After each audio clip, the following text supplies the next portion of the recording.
partnering with the city. I love literacy. So I take my children to things that are involved with literacy. I do like the arts. So I do frequent the Peabody. I partner with the Peabody Advisory Board. And I love exercise. So I coach and teach kids how to play basketball. I actually mentor kids.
January 8th, 2026 to order. Could we have a roll call, please? Yes, ma'am. Ms. Calnan? Ms. Roderbach? Present. Ms. Marsh? Here. Ms. Roby? Mr. Gonzalez? Present. Ms. Callis? Here. And is anybody else? And Yes. oh, I'm sorry. And Mrs. Yeah. Himes. Here. Thank you. Okay. Is there any, can I get a motion to accept? I make a motion, we excuse Okay. Ms. Roby. Okay, it's been moved and properly second. All in favor? Aye. Okay. Has everyone had a chance to read their minutes? Yes. And if so, I'd like to make a motion that we accept the minutes as they are from November 13th, 2025. Second. okay. It has been moved and properly second. All in favor? Aye. Okay. Okay, can we have all of our officers please stand to be sworn in?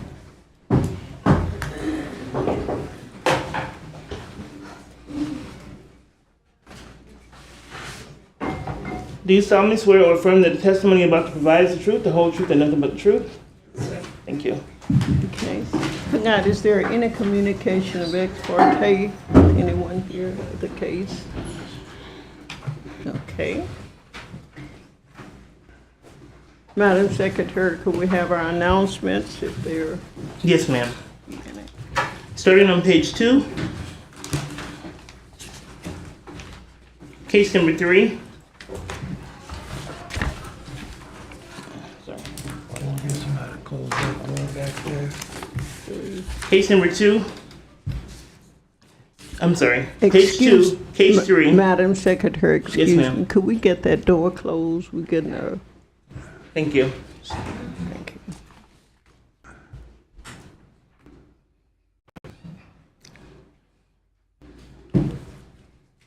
Thank you. Page 2. Case number 3. CEB 0825-140 via Zoom. Okay. So, Page 7.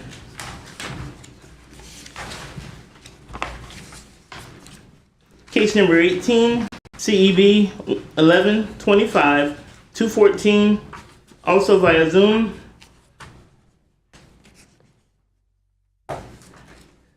Page 8, case 21, CEB 0825-135, also via Zoom. Same page. that's 21. Yes, ma'am.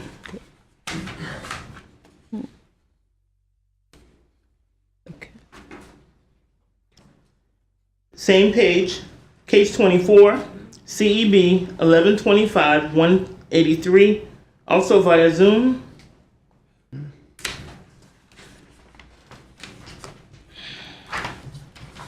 Page 9, case 27, CEB 1125-196, also via Zoom.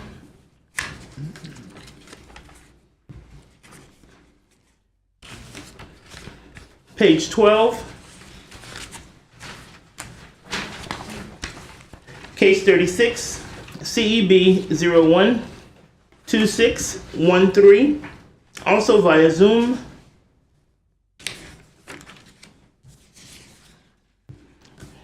Page 14, case 44, CEB 012623 will have an interpreter.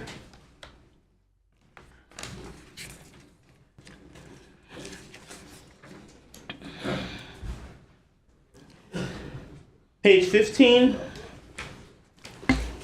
case number 48, CEB 012608, Mildred Roxton Estates. 228 College Park Drive is in compliance as of January 6, 2026.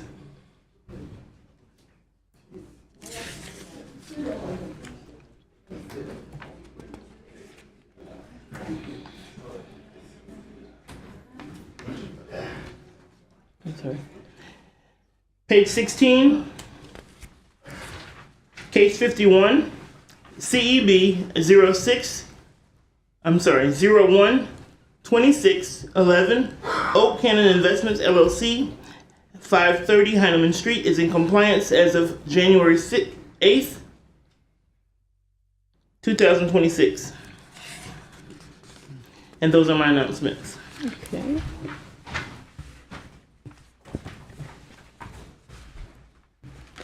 Thank you, Madam Secretary. Here are our procedures. We will be calling cases by number and for the most part in order as they are listed on the agenda.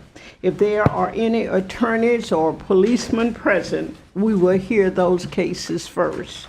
When your case is called, please come forward and be sworn in. State your name and address for the records. If you're not the owner of the property, please state your relationship to the owner. Our proceedings are recorded, so please speak into the microphone. The board hears from the code officers first, and then you will be given the opportunity to respond. Please direct all responses to the board. Witnesses may also testify following the same procedures. Are there any attorneys or policemen present? Okay, 2. Okay, thank you. We have 2 present.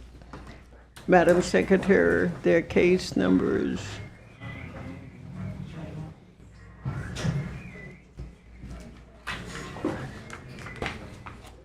Case number 54. Case number 54, Madam Chair. Okay. Last page. Can you please put your devices on silence, please? And your case is, There's another attorney.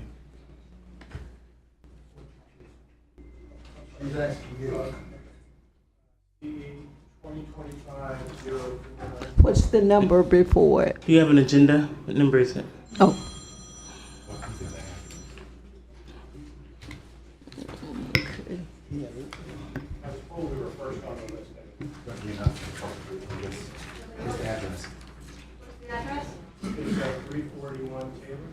Yes, sir. That will be case number 1, Madam Chair. Oh, okay. Okay. One. The address is 341 Taylor Avenue. Okay. Okay.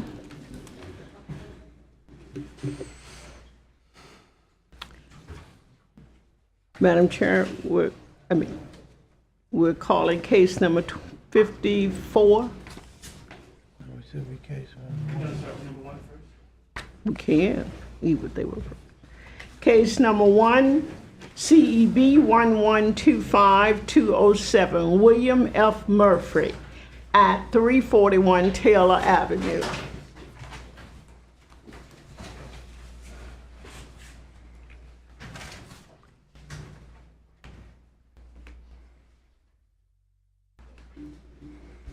Mr. Beanie? Oh, before they start, Madam Chair, I need to swear them in. I thought Both of you them are didn't- not attorneys. Oh, okay, sorry, okay. May I have your name, please? My name is Fred Scher. I'm an attorney. I'm also the personal representative of the estate that owns the property. Can you Okay. spell your last, I'm sorry, can you spell your last name, sir? S-H-A-R-E. Just like it sounds. And sir, your name is, are you, I am Jim Tobin, T-O-B-I-N, Realtor, Best Way Realty. will you raise your right hand, please, sir? Mr. Tobin? Do you solemnly swear or affirm that the testimony you're about to provide is the truth, the whole truth, and nothing but the truth? Yes, Thank you. For the record, can you just please restate your affiliation? Now that you've been sworn, can you just restate for the record your affiliation? I know you said it before being sworn, but I am the listing agent for the property. thank you.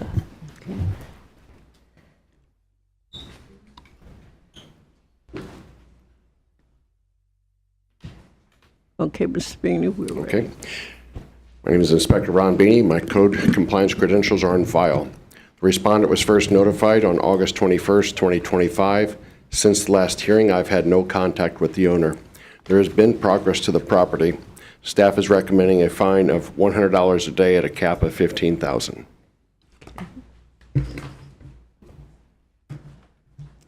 Okay, Mr. hi. Attorney Scheer. Yes, we didn't get the notice, even though the notice was eventually found by my Realtor at the property. As personal representative, we did get the property cleaned up. If you have a before and an after, it would be quite a remarkable difference. I've looked at the items here that are supposedly in violation. I imagine the only thing that you could say at this point is there might be some dirt and grime on the house, but it's being marketed right now. It's in good shape. It's in a state where the house is upside down with a mortgage. It's being in foreclosure right now. There are no funds, probably not enough to pay the creditors, but we still have advanced money to get the place cleaned up, and the minimal that we could to get it marketed. I think we did a pretty good job, and I would hope you would work with us. It would be a benefit for the city to keep it that way, let us market it, rather than let it be in disrepair and just go through the foreclosure process that way. Mr. Tobin has done a good job, I think. You see from the picture, it looks pretty good. Attorney Scheer, that you all didn't receive any notices of any kind, really? Not me, no. I guess it was delivered to the place. It's So- delivered. To the, So, per the statute, it can be mailed by certified mail. Here on the property appraiser's report, I have the mailing address different. So I have, the mailing address at 341 Taylor Avenue. That's the place, yes. Okay. Not my office, right. So I can't give you legal advice, but I recommend that you update the mailing address on the property appraisers. Legal notice was given. Oh, no, I Yeah. understand it was given because I eventually got it, because Mr. Tobin found it when he was working at the place, and he says, here. And so we eventually did take care of things, so. okay. Are there any questions from the board? No, just to reiterate, the inspector's city's recommendation is $100 a day, up to 15,000, is that? Yes, sir.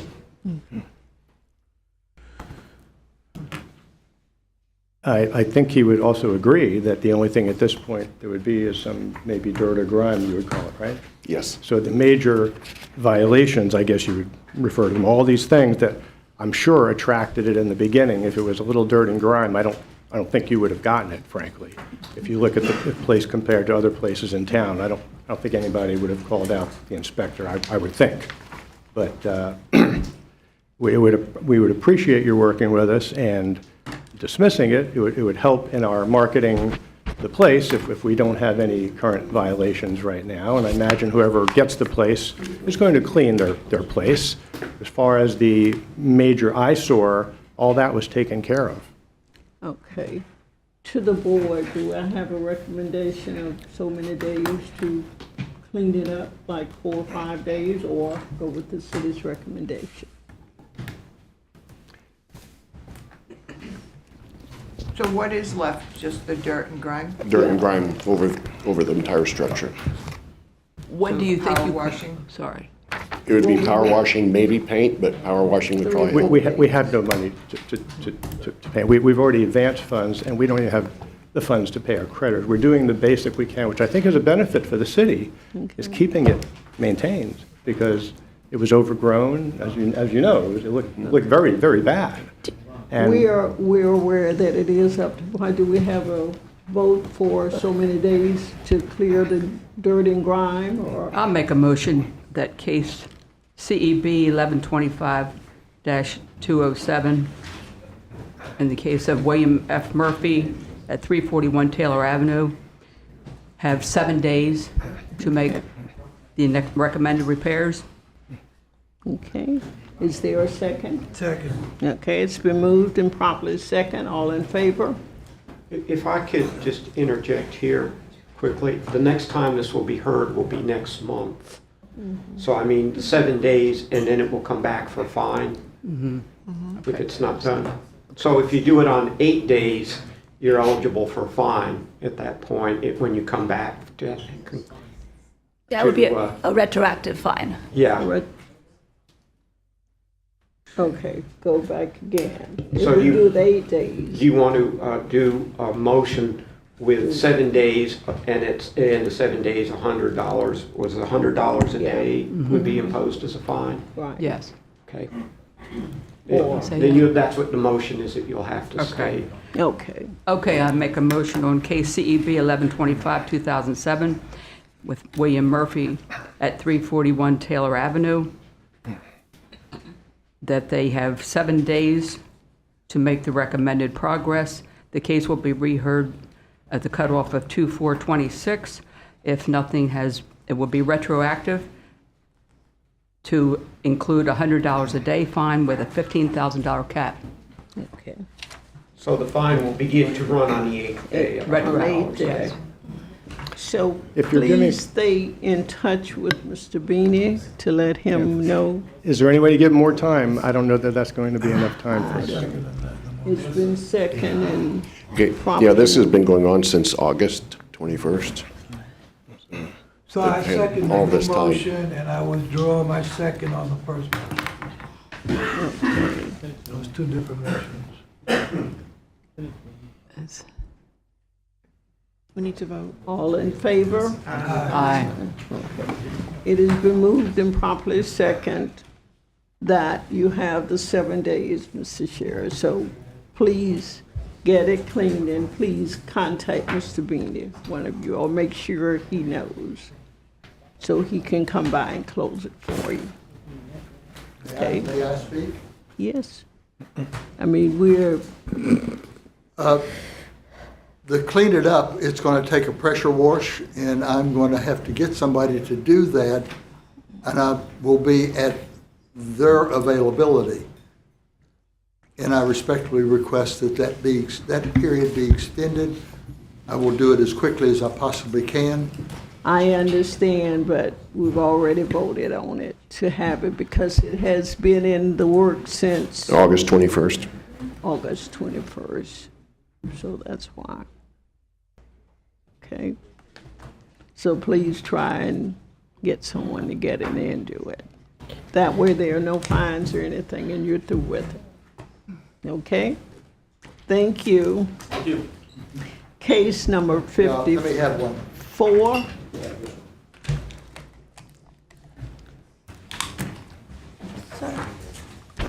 Sir.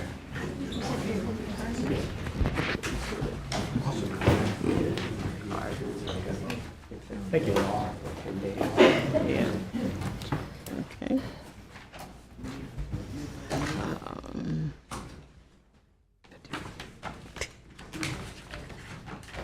Case number 54, CEB 012617, CNN Properties LLC at 527 Mark Avenue. Mrs. Santana.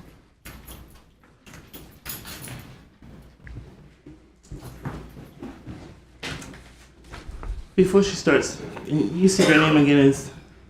Sorry, for the record, Jessica Gao with Cobb Cole Law Firm. Address is 1 Daytona Boulevard in Daytona Beach, Florida. Thank you.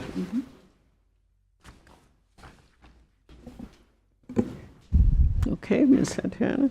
Inspector Itanian Code Compliance, credentials are on file. This case was opened August 27th, 2025. A complaint generated case for work without a permit and a damaged roof. First notice was received September 12th, 2025. Compliance was due October 12th, 2025. Last inspection was January 6th, 2026, and the result was non-compliance. There has been no contact with the owner, but I've been in contact with the lawyer. Staff recommends finding him non-compliance, so compliance due by next cutoff. Okay.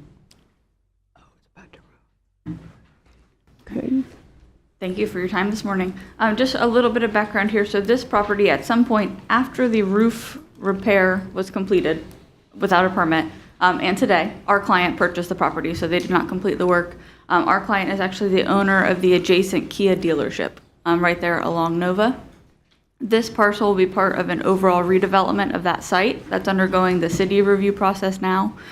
So there will be a right-of-way vacation, a rezoning, and then a site plan that pulls in this house. We understand that there's a roof damage aspect of this and the roof needing a permit. So while we are routing through that process with the city, we're in the vacation process now. We've provided the notice letters from the utility providers to staff on that. We've also reached out to Massey Roofing, the local roofing company, good reputation, to come out and see what damage there may be and to kind of certify what work was done. They were not the company who did the former roof. That was for a different owner. We have no contact with them. We don't know what was done. So he just kind of has to come back through and look. So because he kind of has to rebuild what they did and see what repair scope is needed, we're happy to do it and keep in close contact. We're requesting 60 days, just because I think whatever does occur will need a permit. And we can give updates as we go. So we would request 60 days for compliance. I'm a little bit lost here. You're saying that this property is adjacent or connected to the Kia dealership. To the Kia dealership. Owned by the same people, yep. Okay. But the work without the permit was done by the previous owners, Correct. is what you're saying? Okay. Mr. Dana, when was this? Was 9/12/25 that this came When I into us? cited it, yes. First notice was given at that time. The roof was done between 2024 and 2025. Yeah, it's been there for a while. Yeah. Okay. Okay, are there any questions? Yeah, quick question. So what I'm hearing is that the roof has to be redone. Not necessarily redone. There's minor damage. They have to see what that scope. There's a repair that the city thinks is needed. Massey hasn't given us a full report on what needs to be done, but they'll let us know. They'll give us the recommendation. How long has Massey owned it? Massey does not own it. The Kia dealership does. We've hired Massey Roofing to look at it. Yeah, no worries. Just about over a month or so. It was a recent closing. Okay. They've purchased 7 properties along the rear there that will be pulled into the And what's the site. city's recommendation again? Yes. We recommended next cutoff, but if she needs 60 days, I'm okay with that too. Okay. And you would agree to the 60 days? I do agree. Okay. Okay, so I would make a motion that we find, in the case of CEB 12617, 12617, CNN Property LLC at 524 Mark Avenue, to find them in non-compliance and give them an extension to 60-day extension to come into compliance. 60-day extension would put us, 3/4 and 3/12. would be to 4/1. Okay. Madam Chair, the cutoff would be April 1st, 2026. Okay. Okay. There's no second. I second. Moved and properly second. All in favor? Aye. Aye. Okay. Thank You you. have 60 days until April 1st for that to be completed. Thank you. Have a wonderful day. Who seconded the motion, Madam Chair? I did. We now have case number 2, CEB 032560, Janice and Hover Estate at 365 Woodland Avenue. Yes, ma'am. Are you good with that paper? On Zoom. I don't, okay, that's Woodland for Zoom. Oh, she's on. Yeah, I didn't get, Yeah, I didn't get that one either. okay, My apologies. that's okay. Okay. Madam Secretary, she's up there. Will you raise your hand? Do you solemnly swear or affirm that the testimony you're about to provide is the truth, the whole truth, and nothing but the truth? I do. Thank you. Yes, ma'am. Thank you. Okay. Can you state your affiliation to this case? My name is Holly Hoover, and I am Janice B. Hoover's daughter. Okay. Thank you very much.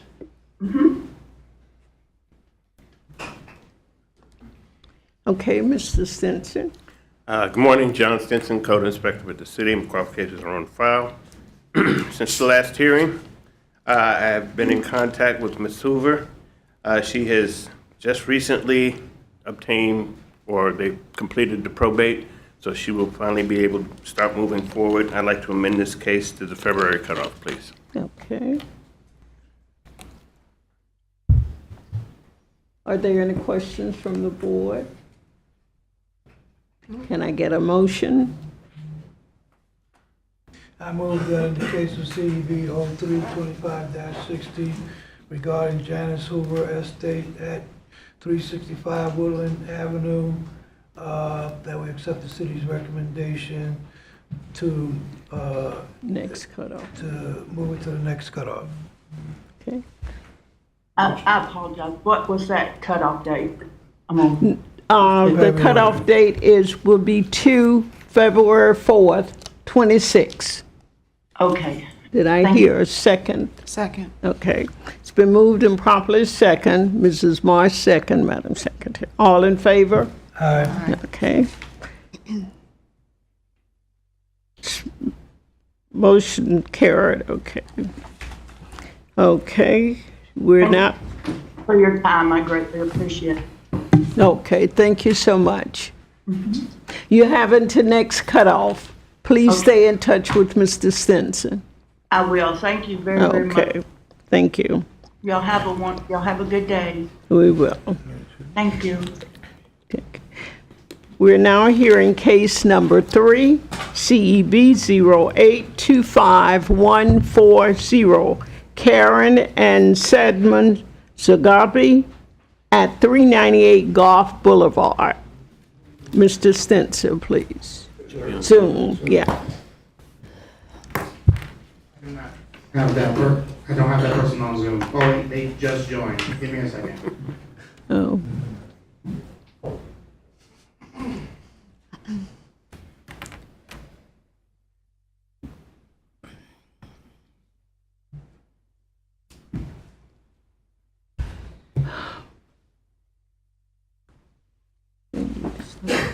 On time.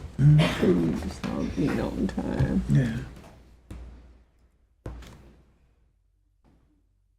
There you go. Will you raise your right hand, sir? Can you hear me? Can you Are you hear? speaking to me now? Yes, sir. Okay. Sorry, I've been on hold. I wasn't admitted, so I didn't know the status of the meeting. Oh. Will you raise your right hand, sir? Yes, ma'am. Do you solemnly swear or affirm that the testimony you're about to provide is the truth, the whole truth, and nothing but the truth? Yes, ma'am. Thank you. And can you state your name for the record and your affiliation to this case? It's Simon Zagib, and I'm the property owner. Thank you, sir. Mr. Stinson? John Stinson, Code Inspector with the City of McCraw, cases are on file.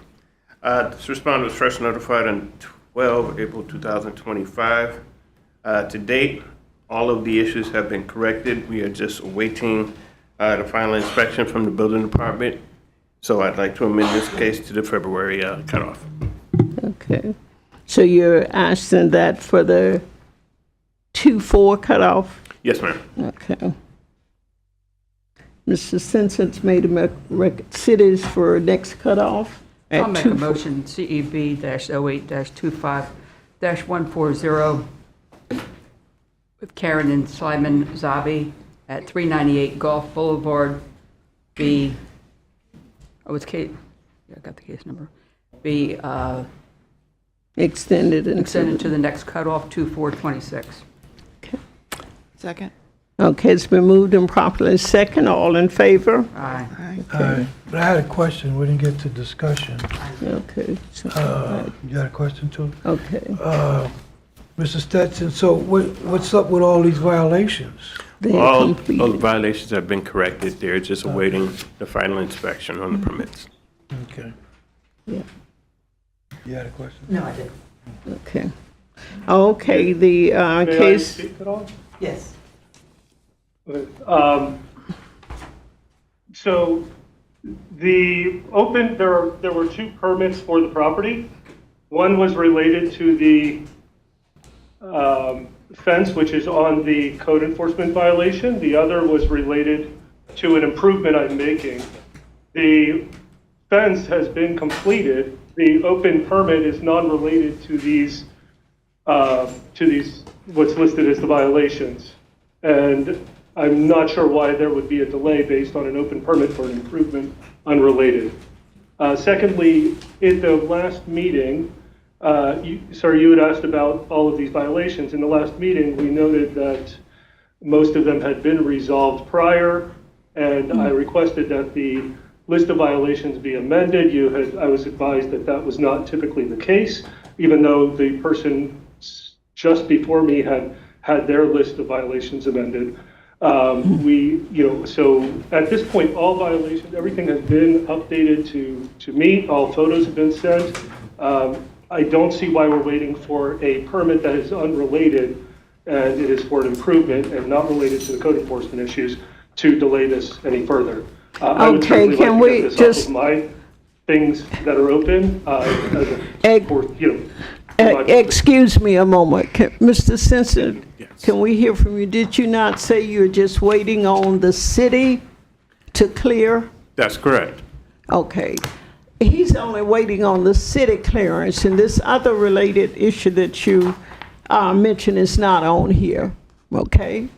So it's been moved and properly second and voted on that it would be the next cutoff. I understand, but my point is the city, there were two permits. One was related to the violation, one is not. One is an improvement. It's no different than if you went and had Okay, but what I'm trying to tell you that we're only dealing with this right here now. We can only deal with this. There's nothing else that can be done. So please get with the city yourself, or Mr. Stenson will help you. Okay? The fence permit has been reconciled, however. So that's all I'm asking, is because the fence permit has been reconciled, the deck permit has been reconciled, then the violation should be Okay. Well, you'll have to get with Mr. Stenson on that, or the city itself. Thank you so much. Can I speak to what he said? So I looked up the minutes from our November 13 meeting. He claimed that we allowed the case before him to amend, which we can amend headings and parties, but we can't amend the list of violations. So that might be where the misunderstanding came from. Maybe so. We did not amend the list of violations. Yeah, I for the know we previous did case. not. Okay. That's why I asked the question, because they're all still there. Yeah. Yeah, but we didn't do it. Okay, thank you so very much. Okay. We're now here, case number 4, CEB 1125202, Inspired Innovation LLC at 937 Bernica Avenue. Mr. Clegg. Yes, ma'am. There's no one, okay. We'll hear from you, Mr. Clegg. Ready? Yes. Officer Clegg, my credentials are on file. Pertaining to 937 Benicia, first notified on August 27th of 2025. Since the last month's hearing, I've had a couple phone call contacts with the new owners. No progress has been made. City's recommending a fine of $100 a day capped to $15,000. And I'd just like to mention there's a brand new house going up next door to this house here, my case, so it's a blight of the city, so. Okay. Okay, are there any questions from the board? Are they not here to? No. I've had, I got a phone call yesterday, he said he will be here, but I've had no contact other than that for the last 6 months, probably 2 phone calls. Okay.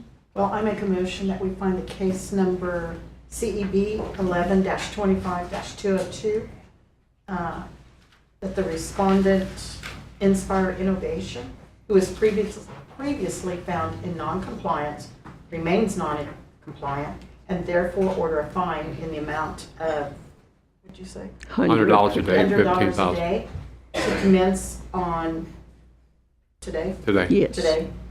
And to continue each day thereafter until the fine has reached the amount of $15,000? Yes, ma'am. Or the property is brought into compliance. Second. Second.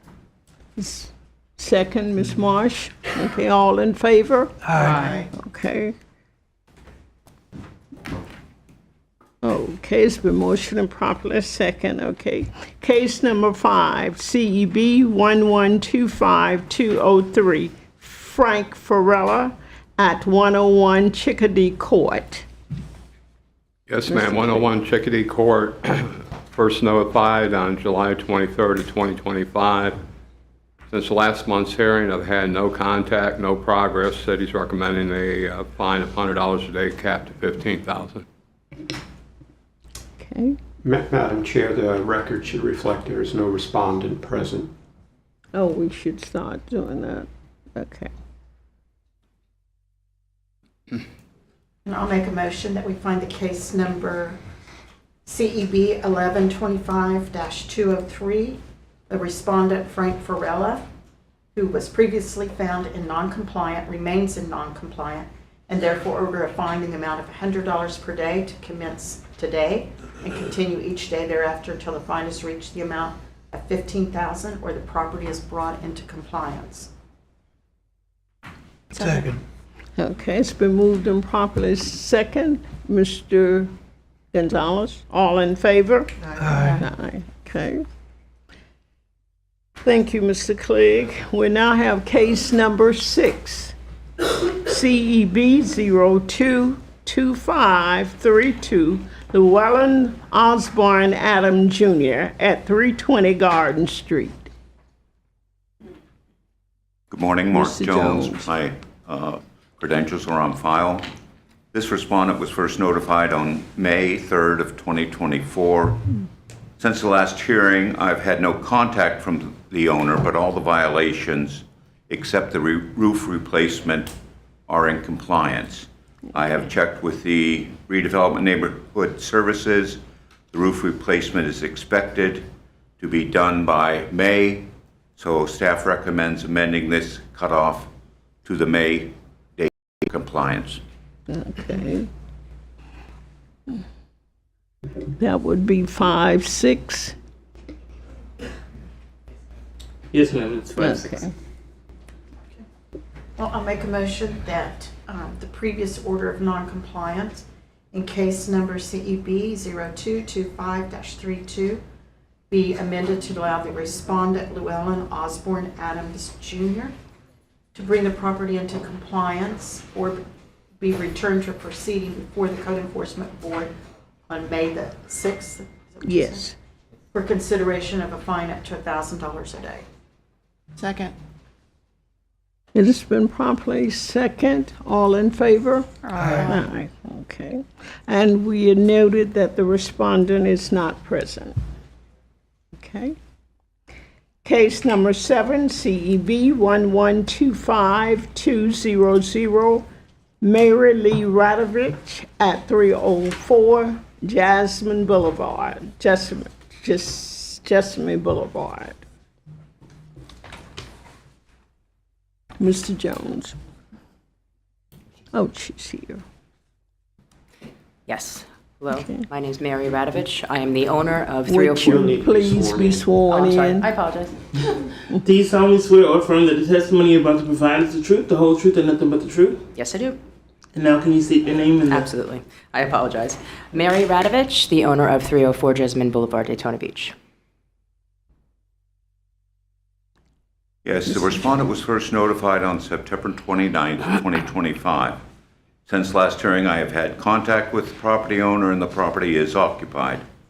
The driveway apron that was installed without a permit failed inspection and needs to be removed and rebuilt to the city standards per Public Works. Staff recommends a fine of $100 a day with a cap of $10,000. Okay.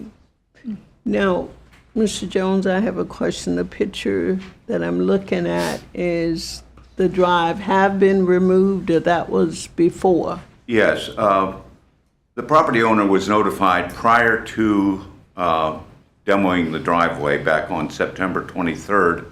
I met with them personally. They even contacted Permits and Licensing, and Ms. Phillips from Permits and Licensing sent them the requested information on how to get a permit to replace the apron. On September 29th, I inspected the property and saw that they had demolished the driveway apron and put a stop work order on the door. I inspected it on October 7th, and they had installed the apron without getting the proper permits. Okay. And I have been in contact with Public Works. I received an email from them that the approach did not meet city standards and would need to be removed and rebuilt per city standards. Okay. Mrs. Radovich. Okay, yes, I do agree with a lot of the facts that he stated. It is true. Unfortunately, some things were left out to the extent that 3 of my cars incurred property damage upon moving into the home due to about a 4-inch pothole that was in the upper left-hand corner of the apron, which is what prompted the apron to be repaired in a little bit more of a quick manner. I'm not familiar with the process. I just moved here from the west coast of Florida, previously from New York, and was not familiar with the process. I did go down to find out what the process was, and unfortunately, the time frame I had been given, I was worried that I'd incur more damage, and unfortunately, it was a weighing game. And yes, we did decide to go ahead and repair it. Unfortunately, it wasn't able to be repaired, which is what prompted the demolition of it. I don't disagree with repairing it, and I would love to bring it into compliance. However, I am respectfully requesting 2 things. One would be an extension of time. Unfortunately, right now, I'm dealing with my mom who has Alzheimer's, and I'm the primary caregiver, and I have not been having a lot of time to deal with these issues. In addition to that, rather than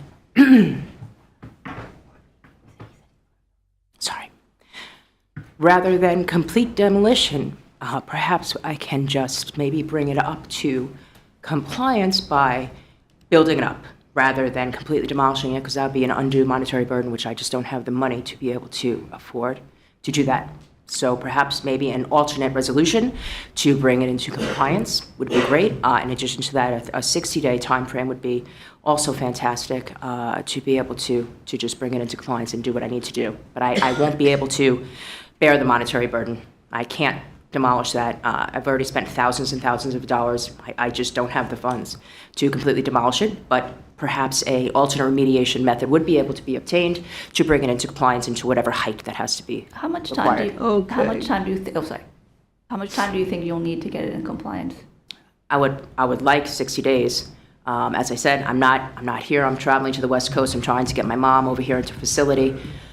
It's just very hard. I'm traveling 3.5 hours back and forth every weekend. I'm leaving tomorrow again. I haven't been able to been working recently. Plus, I just moved here, as I said, within the past 6 months. So there's a lot of things happening at once. So. Okay, I have one question I think was said, but I might be wrong. Did the city send notification and instructions of how to go about Yes. to get the permit before any work was done on it? Correct. Is this true? After I notified the owner prior to them starting work, the owner contacted Permits and Licensing, and Ms. Phillips from Permits and Licensing emailed her back everything that was required prior to starting construction to get the permit. I have a question. This question that she brings up about building up, is that within the code? I would not be the one to make that decision. She would have to get with Permits and Licensing or Public Works Streets to find out what they would recommend. They're the ones who did go out and inspect it after it was done and said it. Their email to me stated it would have to be removed and rebuilt to city standards. Okay. I have no objection if we want to give some extra time to amend this for her to go back and check with permits to see what they would accept. If we want to amend it for 30 or 60 days, we wouldn't be an objection. Yeah, but I'm thinking of if we give extended time and then the same thing is done again, go and do something without the city leadership in it. That's what, because she's saying she wanted time to build it up or build it. We don't. I don't know exactly what the failure of it was. Typically, aprons have to be, built to a certain standard, certain depth, certain compaction, which was not followed in this case. But I think within the motion, we can clarify your concern. We can address it within your, As an aside, can I add one thing, just so you all are aware? The apron was not extended, it was not changed, it was basically the same footprint, just so that is clear, so there was no extensions in terms of space. It was exactly the way that it was, so that wasn't, going over than the initial footprint. So, to that end, So with that in mind, there was something in it that the city didn't approve of. That's what I'm. I'd have to looking at. assume depth is what I'm concluding, because there's really nothing else. It's not width, because everything is the same exactly the way that it was. When I did speak to him, I think he even indicated that potentially it was the thickness, I should say not depth, the thickness of the concrete. I believe it has to be, 6 inches? I believe that. Okay. You would know way better than I would. Motion from the floor. I guess the fact that matters is that it failed permits. She needs to go to permits and licensing. That's what I'm saying. I'll make the motion. In the case of CEB 11-25-200 regarding Mary Lee Radovich at 304 Jasmine Boulevard, a motion that we find them in non-compliance, grant an extension of 60 days for all of the issues regarding this driveway to be addressed, including, up to meeting the city's code. So that 60-day would take us to February. March cutoff. March cutoff, to the March cutoff date. At that time, if we're not in compliance, that we start $100 a day fine until, what is it, 15,000? Is that 3-4? It's $100 a day with a cap of 10,000. Cap of 10,000, or unless it comes into compliance. I second it. It's been moved and properly second. All in favor? Aye. And that cutoff date is 3/4/26? Yes, ma'am. Okay. Thank you very much, I appreciate it. Okay. Thank you. Okay. Case number 8, CEB 1125188, Andrew Hunter at 630 Marco Street.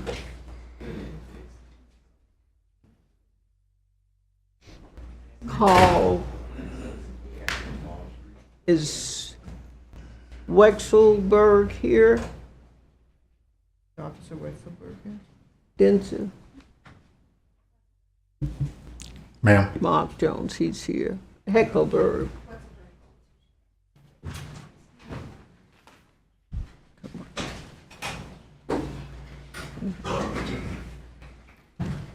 This is case 8? Yeah, it's case 8. I think Mr. Beckerberg is not here. Case 8 is with a Yeah, he owner. is here. Different case 8, I guess. Andrew, yeah, right here. Morning. Good morning. And you are? I am the daughter of the owner of the residence. She has passed. That was my mom. I'm sorry, ma'am. Okay. Can I get you You have to be raise your sworn hand? in. Thank you. Do you solemnly swear or affirm that the testimony about to provide is the truth, the whole truth, and nothing but the truth? I do. Thank you. And now your name and your affiliation to this case. My name is Nicole Madison, and I'm the daughter of Elizabeth Madison. She's deceased. Are you the, I'm spacing on it, have you gone through probate? Wait, are we on 8 or? I don't. Are we on 8 or 9? She. Who's your daughter of who?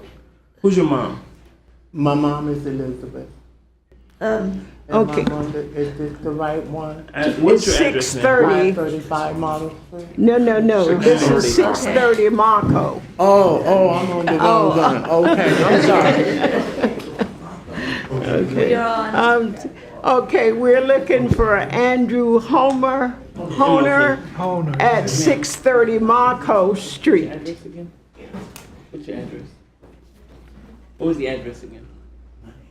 For the case you're here for. Don't even have. Okay, thank you. Okay. Madam Chair, and Board, what I wanted, for cases number 8 and number 9, if possible. Someone's here for 729 Indiana Street, they want to be heard, that's fine. But Inspector Wexberg had a family emergency, so he's not here. Oh. So what we'd like to do is go ahead and amend these cases to next month. That's 8, 9, and 10. No, cases 8, 630 Marco Street. Okay. Case number 9, 729 Indiana Street. Okay. Okay. But if someone's here wants to be heard, we'll allow that. Do we have anyone in the audience for 630 Marco Street or 729 Indiana Street? Okay. Board, can I get They should a, be continued individually, each one okay. separately. Can I get a motion to continue case number 8 CEB 1125188? Andrew Homer at 630 Marco Street. So moved. Can I get a second? Second. Okay, it's been moved and properly second to continue case number 8. We now, To continue it to when? to the next cutoff. Next. Next cutoff. Okay, which is 2-4. Case number 9, CEB 1125190, Margaret Cleveland Estate at 729 Indiana Street. Can I get a motion to continue this case until the next cutoff? So moved. Second. I second. All in favor? Aye. Aye, okay, it's been moved. Okay. I just heard 2 seconds. Who's second? I did. You did? Yeah. No, you made the motion. Who did the second No, motion? she made the motion. No. No, she put it on the floor and requested for a motion, and I moved it. You moved. And she said. Yeah. Thank you. Okay. Okay, we're now at case number 10, CEB 042579, Gary E. Holt at 524 Butler Boulevard. Is there anyone present for 524 Butler? Okay. Mrs. Quinn. Good morning, Inspector Quinn, City of Daytona Beach Code Compliance. My credentials are on file. The respondent was first notified on December 12th of 2024. Since the last hearing, I have had contact with the property owner. The property is currently occupied, and since the last hearing, the owner has been working to obtain the permit to repair the south-facing wall. And when I spoke to him a couple of days ago, he's just waiting on the engineer report to come back in to submit for his corrections to permitting. So staff recommends amending to the February cutoff. Okay. To the next cutoff. Next cutoff, okay. Did you have any updated photos? Current? No, everything looks exactly the same. He's not been allowed to touch it at all since it's through until his permits are issued. Okay. Well, I'll make a motion that the previous order of noncompliance in case number CEB 04-25-79 be amended to allow the respondent, Gary E. Holt, to bring the property into compliance or be returned for proceeding to a proceeding before the Code Enforcement Board in February for consideration of a fine up to $1,000 a day. Second. Okay, this has been moved and properly second. All in favor? Aye. Aye. Okay. Thank you, Mrs. Quinn. We now have case number 11, CEB 1125192. Matthew E. Scott, Anthony R. Scott, and Cassandra R. Scott at 370 Hartford Boulevard. Is there anyone here for 370 Hartford Boulevard?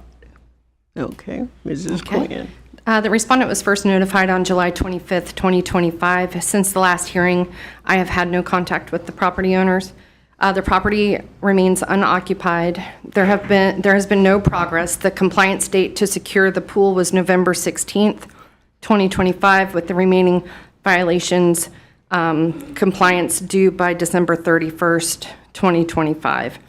The date of the last inspection was December 27th, 2025. Staff recommends a $500 a day fine with a max of $15,000 for the unsecured pool and $100 a day per for the remaining violations. Okay, Mrs. Quinn, so the pool was not secured? No, ma'am. Okay.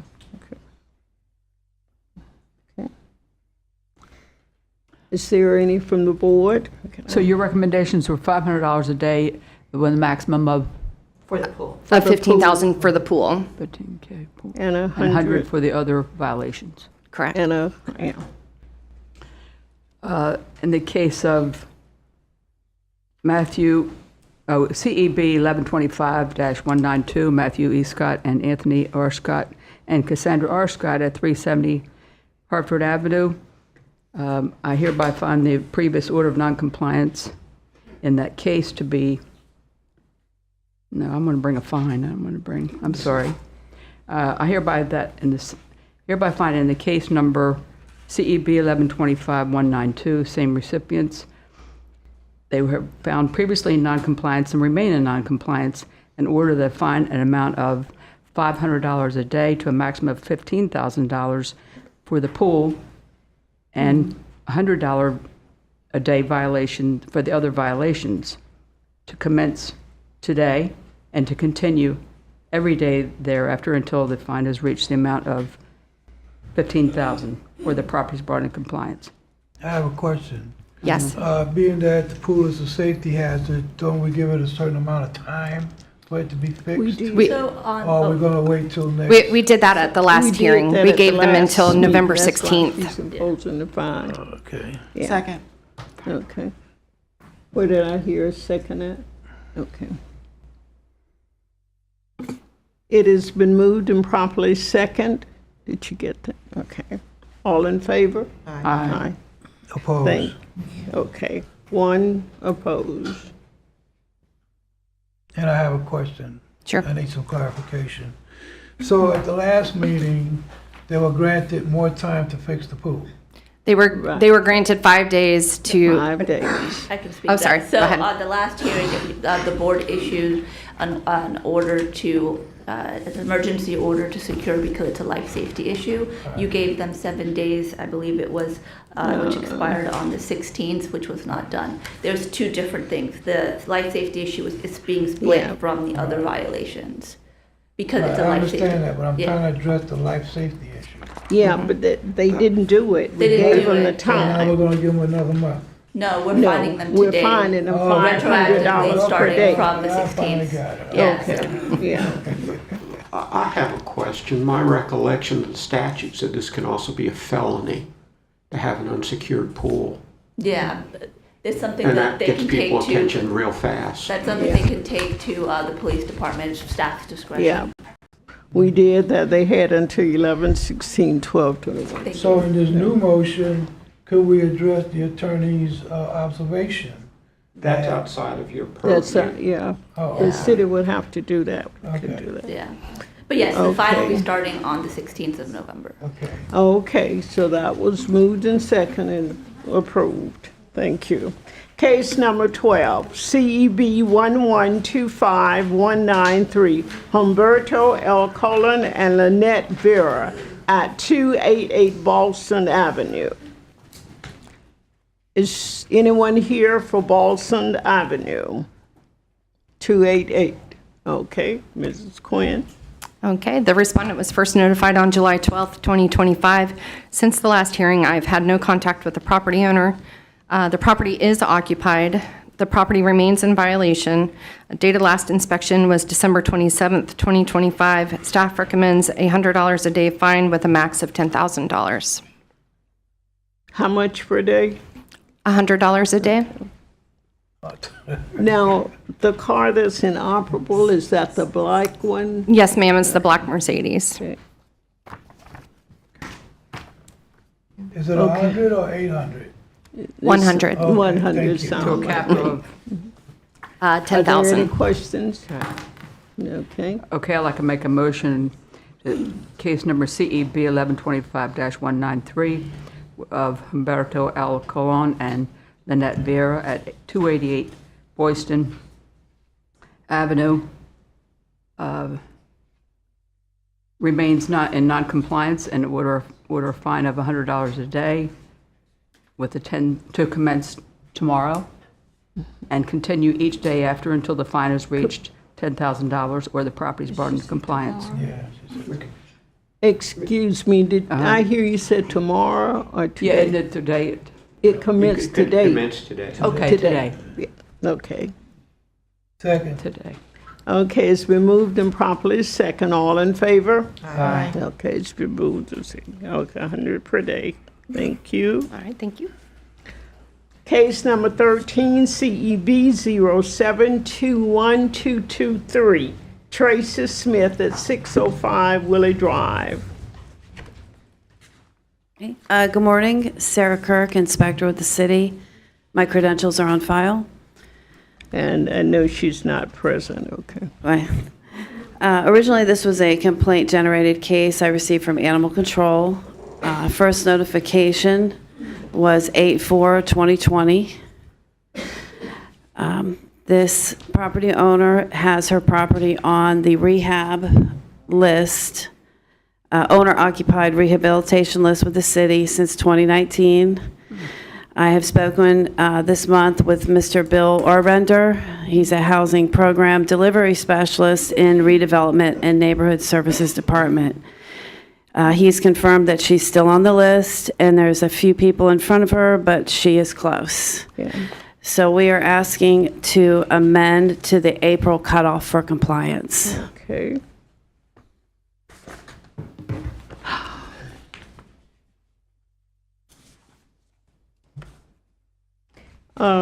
Is there?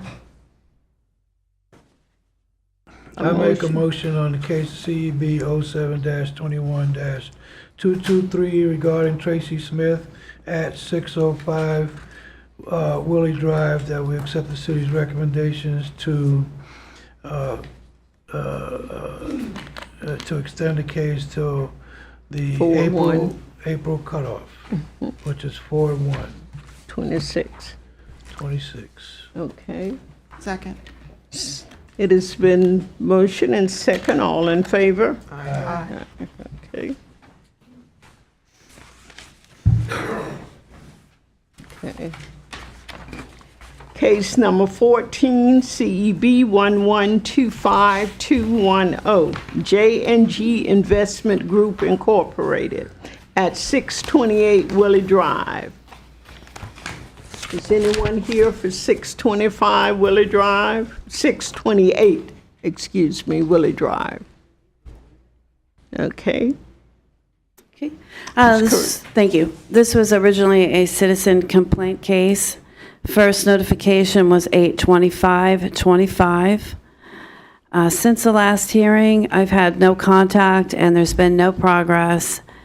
Staff is recommending a fine of $100 a day to a max of $15,000.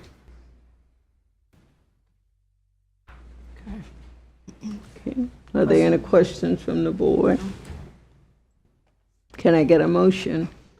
I make, Go ahead. No, you can. I make a motion I hereby find that in case number CEB 1125210, that the respondent, J&G Investment Group Incorporated, who was previously found in noncompliance, remain in noncompliance, and therefore order a fine in the amount of $100 per day to commence on 1/8/26 and to continue each day thereafter until the fine has reached the amount of $15,000 or the property is brought into compliance.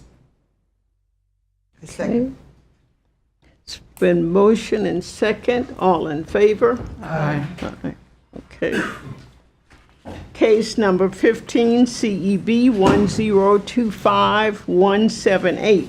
Joy Brown Maxwell, Vivian M. Brown, Tia Watson, and Richard Thomas at 425 Maple Street.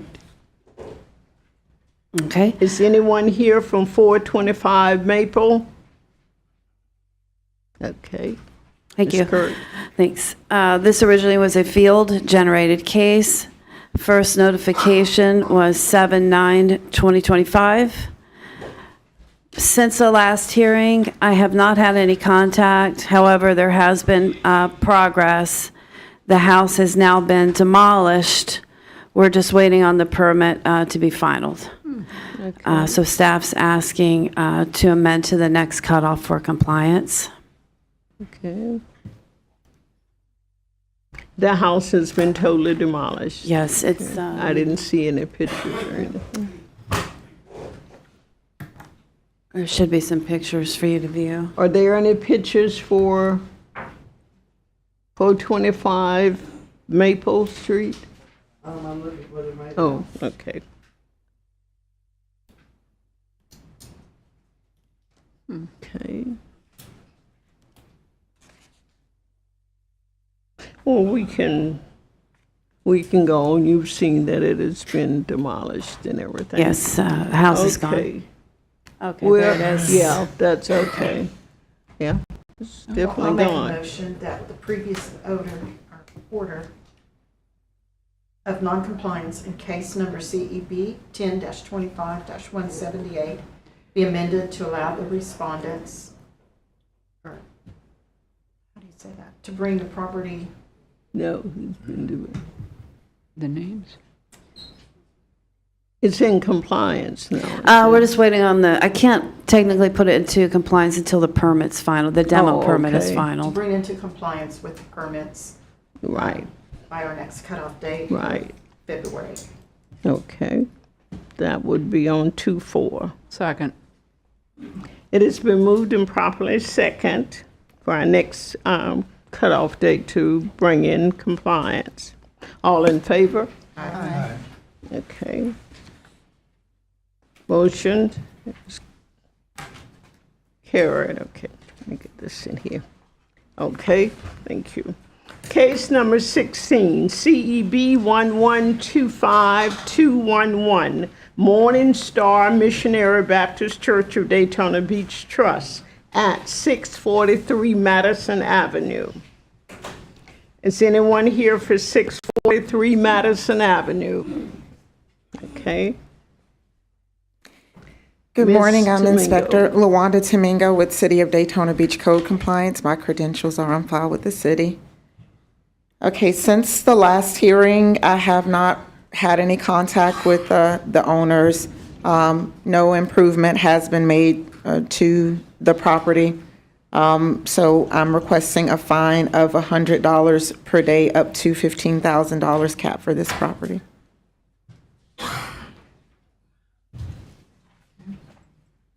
Okay. Okay.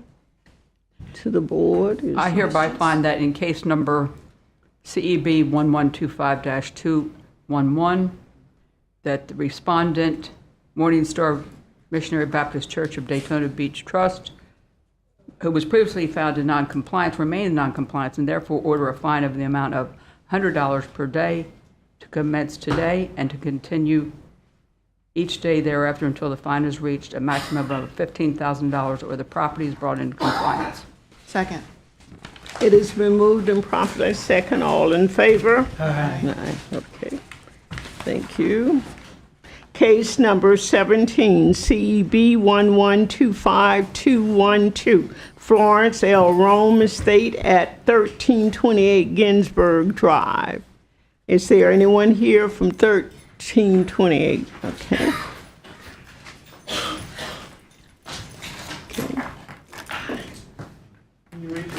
Will you raise your right hand? Do you swear or affirm that the testimony you're about to provide is the truth, the whole truth, and nothing but the truth? Yes. Can you state your name and your relationship to this property? Ramona E. Hankinson Ponder. It's family, in-laws, called Grandma Flume. She's been deceased for 30 years. I was taking care of Pop, her son, Coach Moore, teacher. He died, in 2018. And I was his caregiver. He grew up with a family. Well, anyway, I signed a rent lease with him when I moved in, and taking care of him. And I was signed that I'll be, taking care of everything on the property. Well, he died, and I'm still there with my autistic son and my disabled elderly brother, generation older, who just got to the hospital. It's been a lot. And I have went through Hurricane Milton, Ian. I lost 3 cars. I know, but we're trying to get here with the parking violation. I just want to hold a parking violation, plumbing and electrical utility. Have you seen any improvement there? Before we begin, I just want a couple procedural things. Are you the representative of this estate?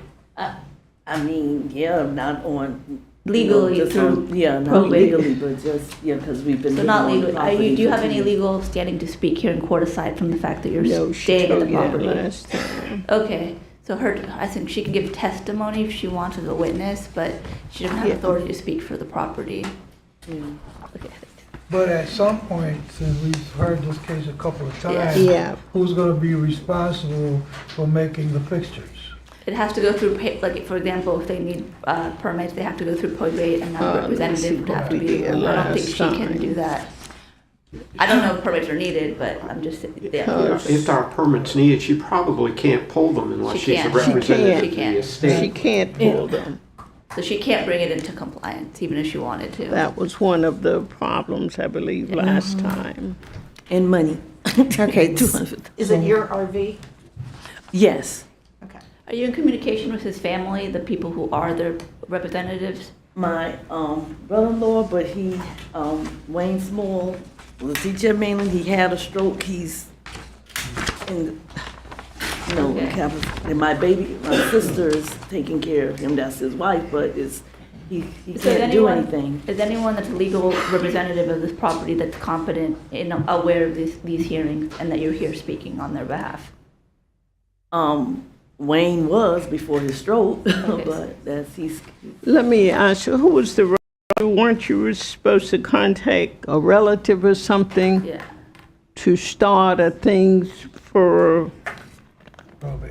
It was my relative who was gonna purchase the RV, because that's the main thing. If I could get money and find, the probate, I spoke to legal aid. I'm not talking about They're the gonna RV. try to help me. I'm not talking about the RV. I have here a note for the house. Yeah, I would Because like to buy the everyone house. was deceased, and you were supposed to contact some relative to get legal thing for you to represent them, or what? This is what I can speak to since the last hearing. Ms. Ponder has kept in contact with me about that. She did turn in documentation of a roof inspection and estimate that was completed, and I did ask these same questions, knowing that there would be the obstruction to her pulling permits. And she did tell me that she has appointments with legal aid, trying to find a path to ownership. To my knowledge, and what she's explained to me, is that she does pay the taxes on the property. If there's documentation of that, it hasn't been submitted to me, but I did discuss these things and have been told that she has appointments scheduled. Even paying taxes, adverse possession takes 7 years. What I recommend is get with legal aid, try to get ownership. Once you do that and you still want to go with the property, if fines are placed today, you can come before the board and request a lien review and explain the situation. A lien review is basically, let's say that the fines are imposed and it ends up being the $10,000. You can come before us and request that those fines be forgiven because of the situation. So it's not necessarily something that you would have to pay. I'm not saying it is or it isn't. I'm just saying that's a process that you have before you. I sympathize with your situation. I know it's complicated, but unfortunately, legally, you don't have the authority to make it come into compliance, and we need it to become into compliance. So it's a tricky situation. Do you understand what I'm saying? Somewhat, because I Okay, remember. I think, and what I'm trying to understand, in other words, you need to, I guess, obtain counsel or something to get into the legal position that you can correct these violations. That will take years. It can't be each time, because really you're not representing them now. Okay? I have a question. Potentially, it could take years. So I'm not, staff can make a decision You need on to whether- start the ball rolling and get with your code officer. I have a question. You say the trailer or mobile home is your property? Yes, in my name. Mhm. Okay, can you have that removed? That's one of the... I'm trying, I'm trying to sell it to get money to see. to Okay, help if you with can't the- sell it, can you have it removed? That's one of the violations. I'm sure I can have it removed, Okay, but within what time?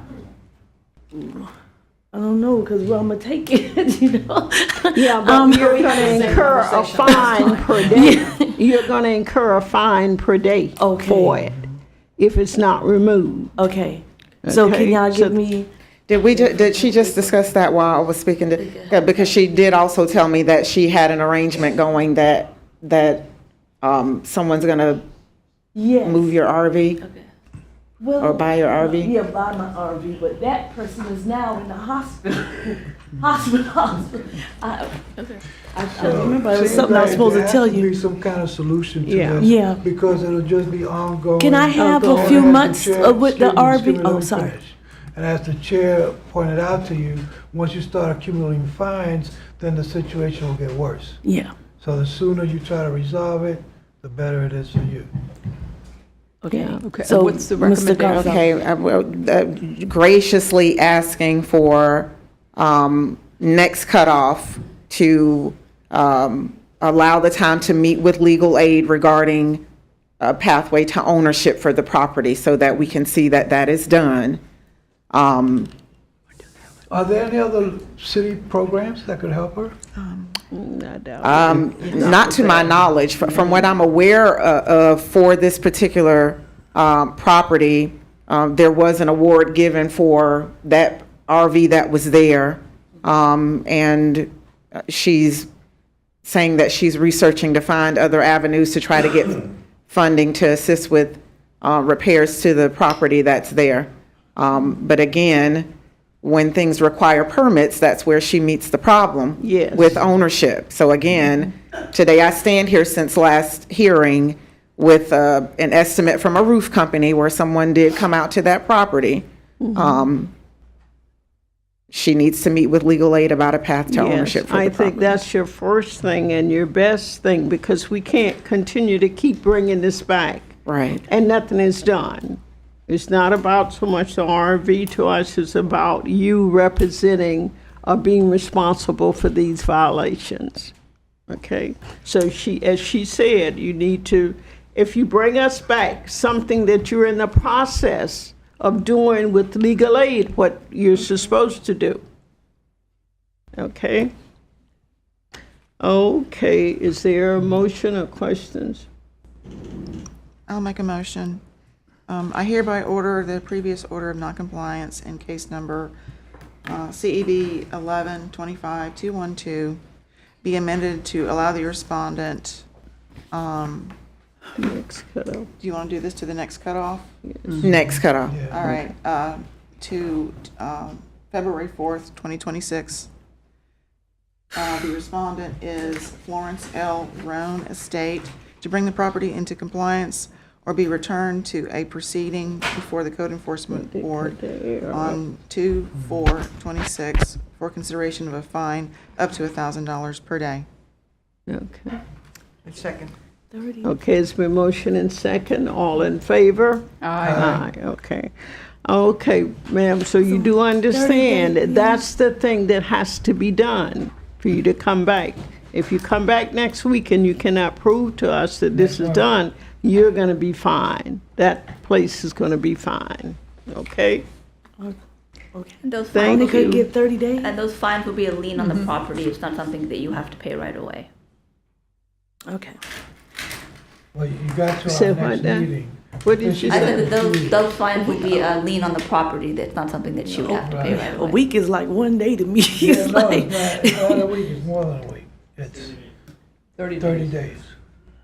Just Oh, stay in okay. I know communication you with heard her. a week, but it's 30 days. no, I was saying a week is like one day to me. Right, 30 I know, days I is know. Yeah, it's but like, that's weird. Yeah, just But- stay in communication Okay, with her. thank you. okay. Okay. Our next case is a case of Zoom. Case number 18 CEB 1125214, Dorothy R. Colbert at 600 Tucker Street. Will you raise your right hand? Do you solemnly swear or affirm that the testimony about the provider is the truth, the whole truth, and nothing but the truth? Yes. And can you state your name and affiliation to this case? I'm the daughter of that Lisa Brown. Standing in for my mom. She doesn't hear or see that well. So, Thank you. Okay. Okay, we'll hear from Mr. Mango.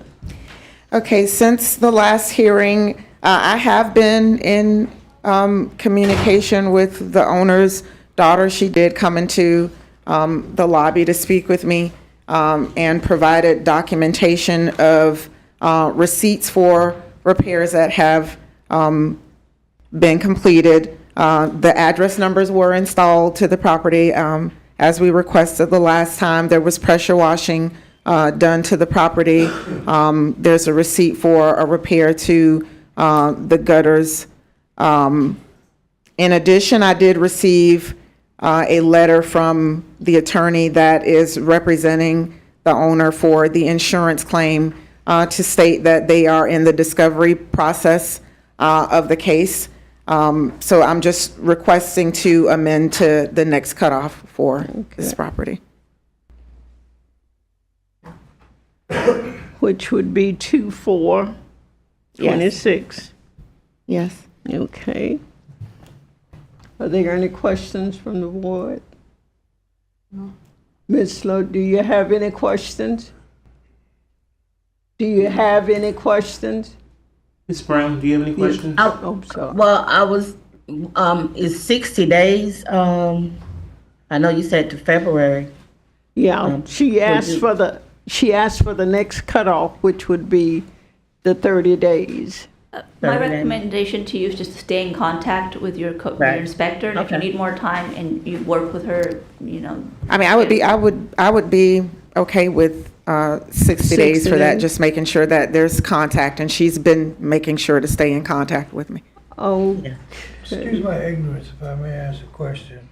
Because this case goes back to 4/28/25, so we're giving us another 60 days. So I'm not understanding that.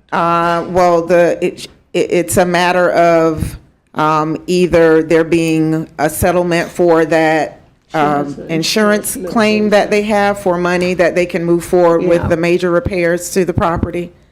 And as I've stated, since the last hearing, all of the issues that were brought about by the code about the address numbers, the minor things that can be Has completed, been that corrected. has been done. okay.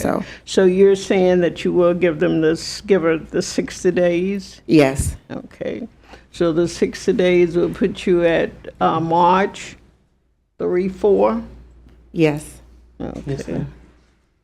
I'll make a motion that the previous order of noncompliance in case number CEB 11-25-214 be amended to allow the respondent, Dorothy Colbert, to bring the property into compliance or be returned before the Code Enforcement Board on March 4th for consideration of a fine up to $1,000 a day. Second. Yeah.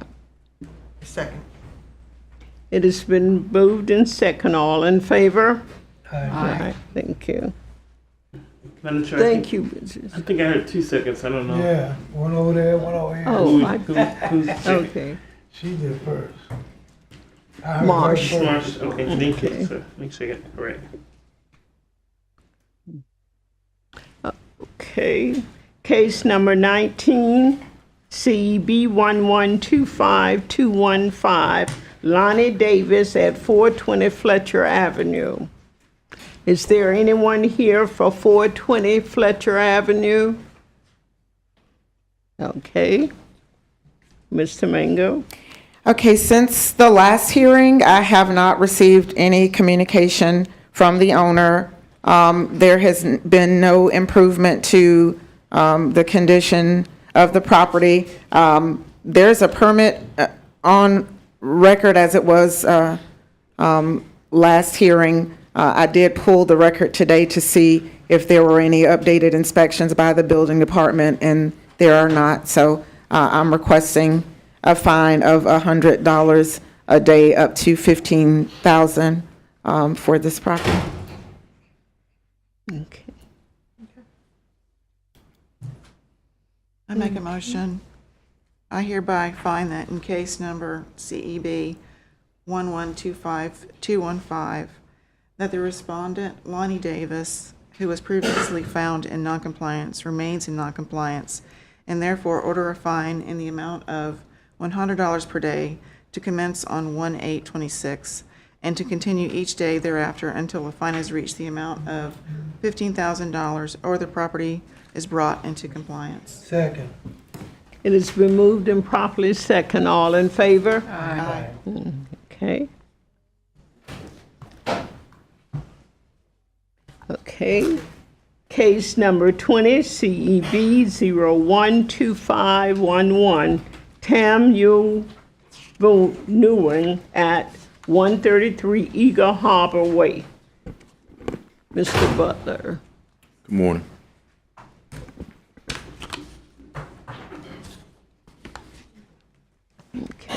Will you raise your hand? Do you solemnly swear or affirm the testimony about to provide is the truth, the whole truth, and nothing but the truth? So help me God. And please state your name and your affiliation to this case. My name is Hoi. It's a husband of Tam, and she's not feeling well today, so I'm just. And your last name is? Okay. And you, sir? Luther Whetstone, BCC Construction, 1993 Industrial Drive, DeLand, Florida.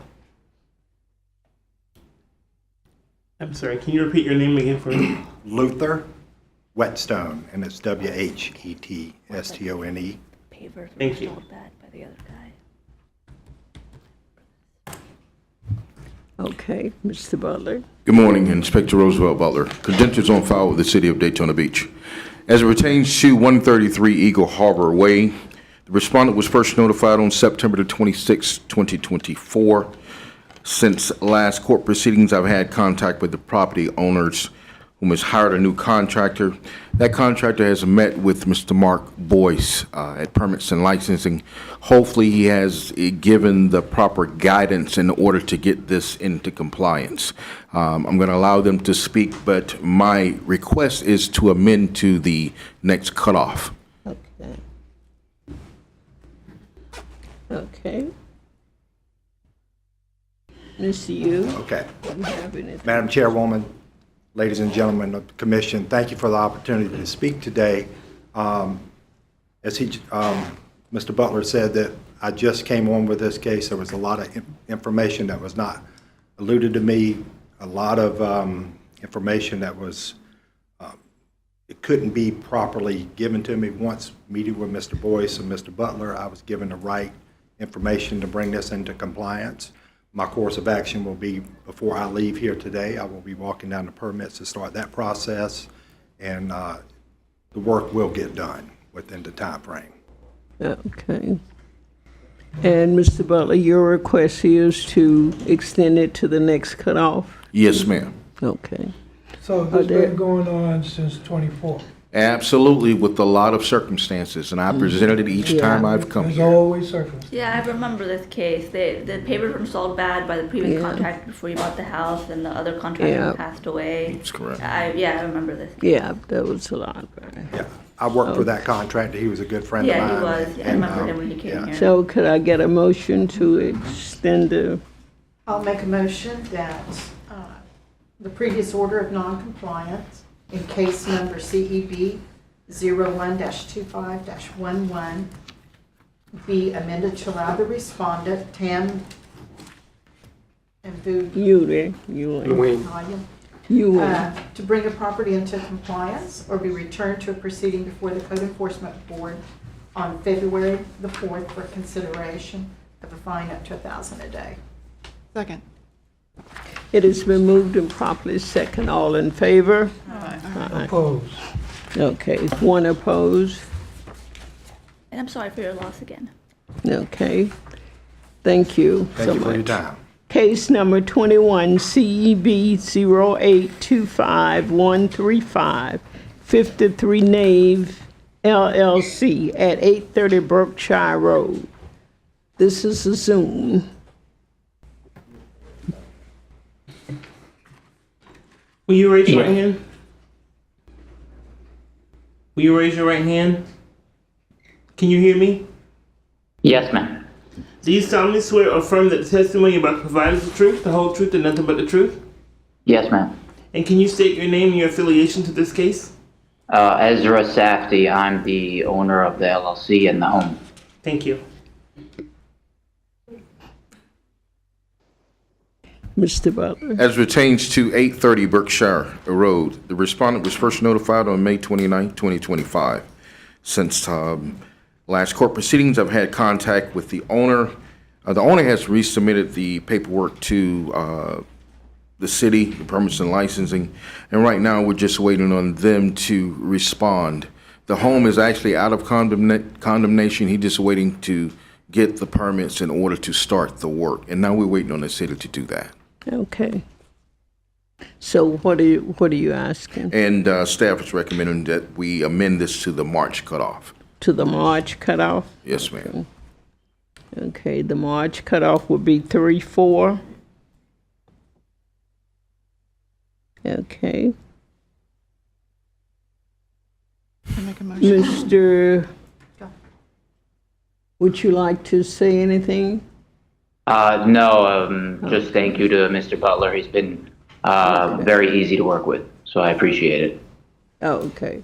To the board, is there a motion or a question?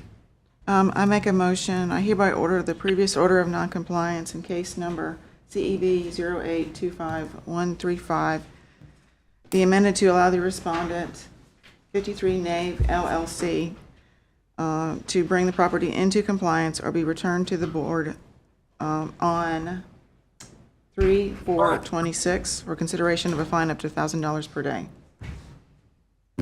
Second. Okay, it's been moved and second. All in favor? Aye. Aye. Okay.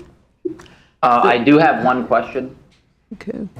I'm hopefully going to have the permit approved by then and start everything, but and I could be wrong, of course, so please correct me. But I have heard that should fines be issued, it could be $10, $100, or $1,000 a day. Would it have to be $1,000 a day, God forbid, or how does it work? So the statute. Sir, what you need to do is stay in touch with your officer, with your code officer. As of now, there is no fine. That depends on, what you do.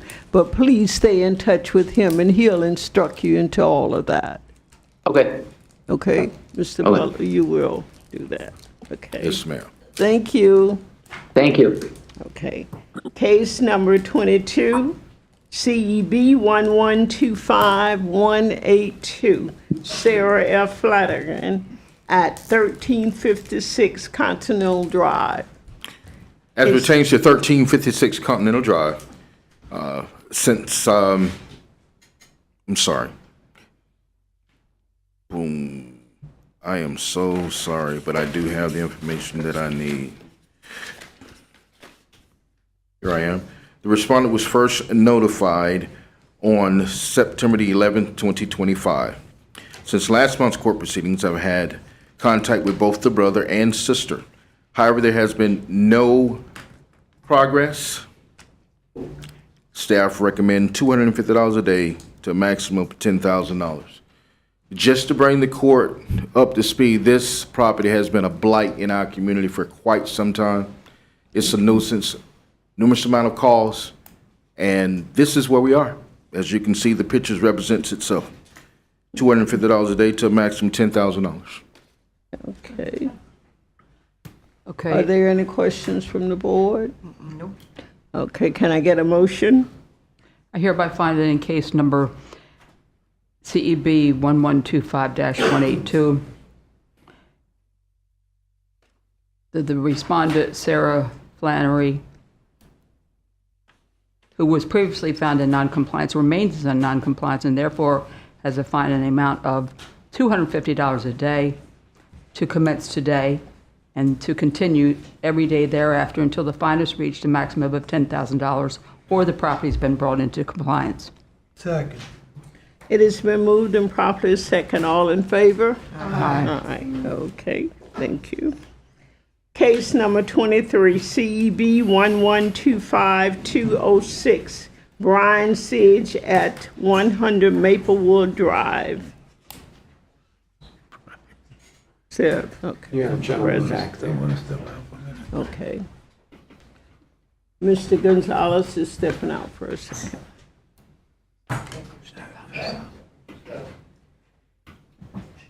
We're waiting.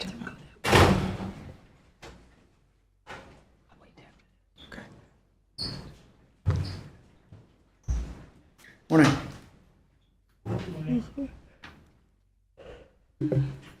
Will you raise your right hand? Do you solemnly swear or affirm that the testimony you're about to provide is the truth, the whole truth, and nothing but the truth? I do. And your name and your affiliation to this case? Brian Sigg. I'm the owner of 100 Maplewood Drive, Daytona Beach. Thank you so much. Okay, Mr. Butler. As it pertains to 100 Maplewood Drive, the respondent was first notified on September the 6th, 2025. Since last court proceedings, I've had contact with the owner. As you can see, the RV he tried to move it, but it's still not in compliance. Staff requests $100 a day to a maximum of $10,000. He has something that he wants to present this morning. Thank you, Mr. Butler. I spoke to him this morning.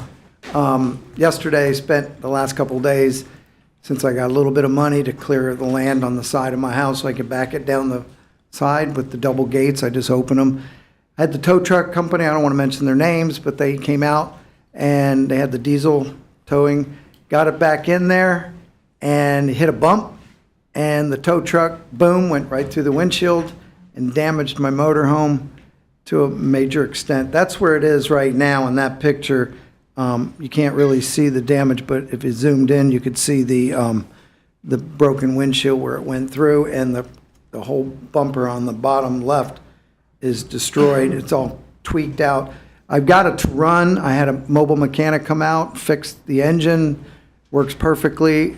I took the master cylinder out of the brakes and I put it back in after I thought I repaired it, but the mobile mechanic said that I need to buy a new master cylinder. So I couldn't drive it in the backyard because I had no brakes. I didn't want to take a chance. So I had the tow truck guys contracted to come out yesterday. They called me this morning and said, well, we'll get it back in there today. I have to trim another tree because he couldn't get around the corner, and they're willing to pay for the damages, which I'm grateful for. I don't know why I'm hanging on to this puppy, because it's it's not a burden. I inherited it. It was gifted to me. So, I mean, I'm not trying to run up a big bill with the city. I bought this house in distress. I've had it painted, new roof, all new windows. I pay my bills. It's a great, and all my neighbors have been cleaning up that street tremendously. They like me there. I don't like it being a burden to the city, and I would appreciate a little bit more time. I spoke to Mr. Butler, and I appreciate y'all's courtesy in that matter. Okay, are there any questions from the city? Okay. This, Mr. Butler, the RV, is it registered? Is there a tag? There's no tag or nothing on it? I can't see to the back of it, never could have. Oh, So okay, I thought one picture showed it was pulled out or something, wasn't it? if you see the previous pictures, it's sideways, see how it's sitting? Okay. I got it back up in there. Now I got the double gate ready, and I opened it. It's ready to fit all the way straight back. And this has been going on since 9/6/25. Yeah, had a lot going on at the holidays. Okay. I what first is- sighted him in April the 3rd, 2025. Oh, April 3rd. What's your recommendation? My recommendation was $100 a day to a maximum $10,000. Okay. Okay. Can I get hereby a find that in the motion? case number CEB 1125-206, that the respondent Byron Sig, who was previously found in noncompliance, remain in noncompliance, and therefore order a fine in the amount of $100 a day per day to commence today, and to continue each day thereafter until the fine has reached a maximum of $10,000 or the property is brought in compliance. Second. It has been motion and second. All in favor? Aye.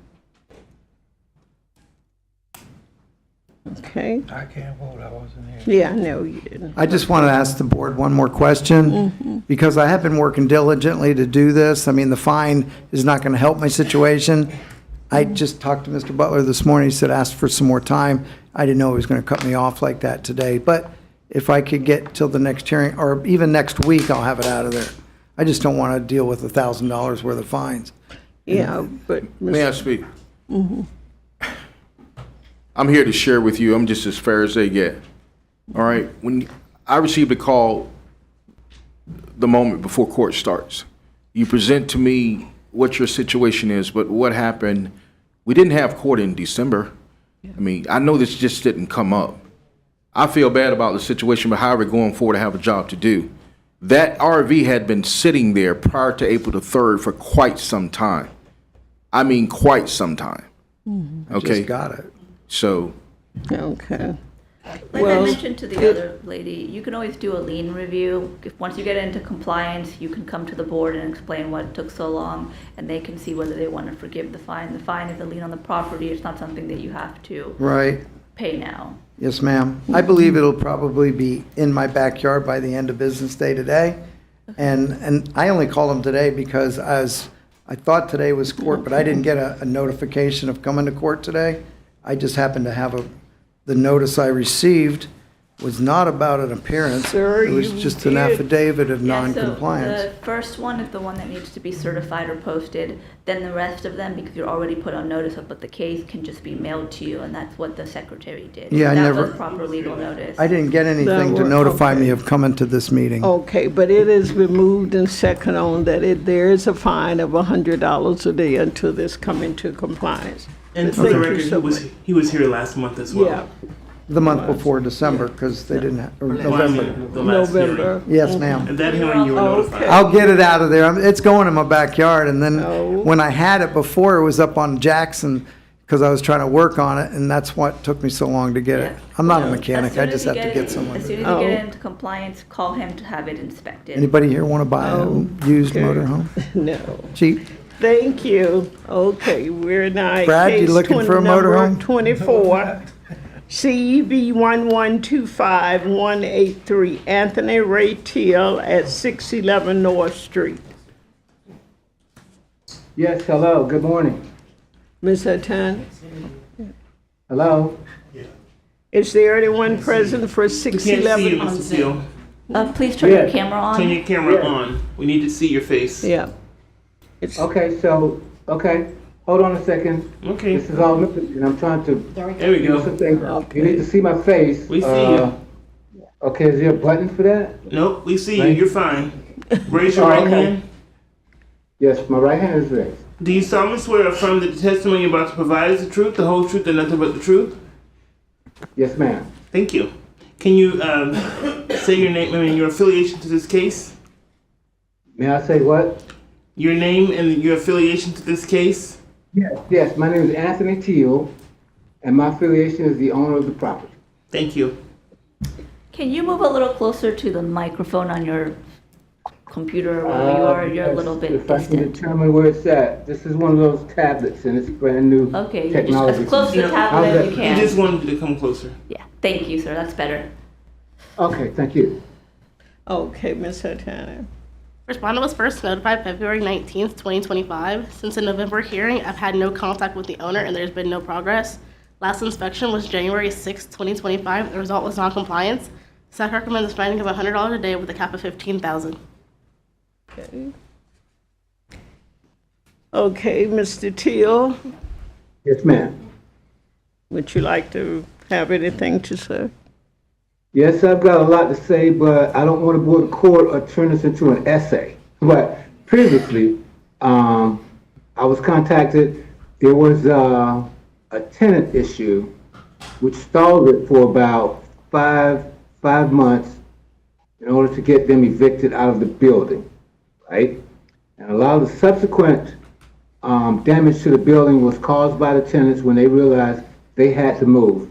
And all of that was based on a information that the city required that a trailer that they had moved on the property needed to be removed. I notified them, and from there things escalated. Okay? Since then, I've gone through the eviction process with them, and that finally ended, I believe, the end of April or April or May, and we tried to proceed with the repairs. But the issue with the repairs from then, and they maintained themselves till now, is that, number one, the contractors wanted X amount of dollars, not a problem, up front, gave it to them, but they took the money and then they disappeared. Okay? And then, after that, I think we had a notice from the city to attend their meeting in November. But the issue at that point was basically, well, we had storms. Nobody's trying to issue anything about coming out to do work in a storm. Then we had the holiday number 1, or Labor Day. Then we had holiday number 2, Thanksgiving. Then we had holiday number 3, Christmas, where nobody was able or wanted to say, we'll be out here to do this work at this time on this date. So we've been stalled waiting for the new year to come in order to proceed with the remaining work, which we could not schedule because the contractors were either unavailable, had too short a crew, or didn't want to do it over the holiday months and during the season for the storms. So that's Okay, where we are right now. I realize that, Mr. Teal, but right now, let me ask your code of, this was last time, November, he was in non-compliance. Correct. Yeah. And this was, so was he notified? Yes, I can speak to that. He was first notified in February 19th of last year. He also was served with official legal notice for this proceeding for the October hearing. So he had plenty of he has almost a year now of notice. And I have a couple questions for him. This was a rental ma'am. property. When did your tenants move out? When were they evicted? They were evicted, I believe, in the end of April or May of 2025. So, over 6 months ago. Yes, that's correct. What was the delay between the 6 months? There wasn't holidays or a hurricane this Right. year, so. There weren't holidays or anything during that period, as you are correct.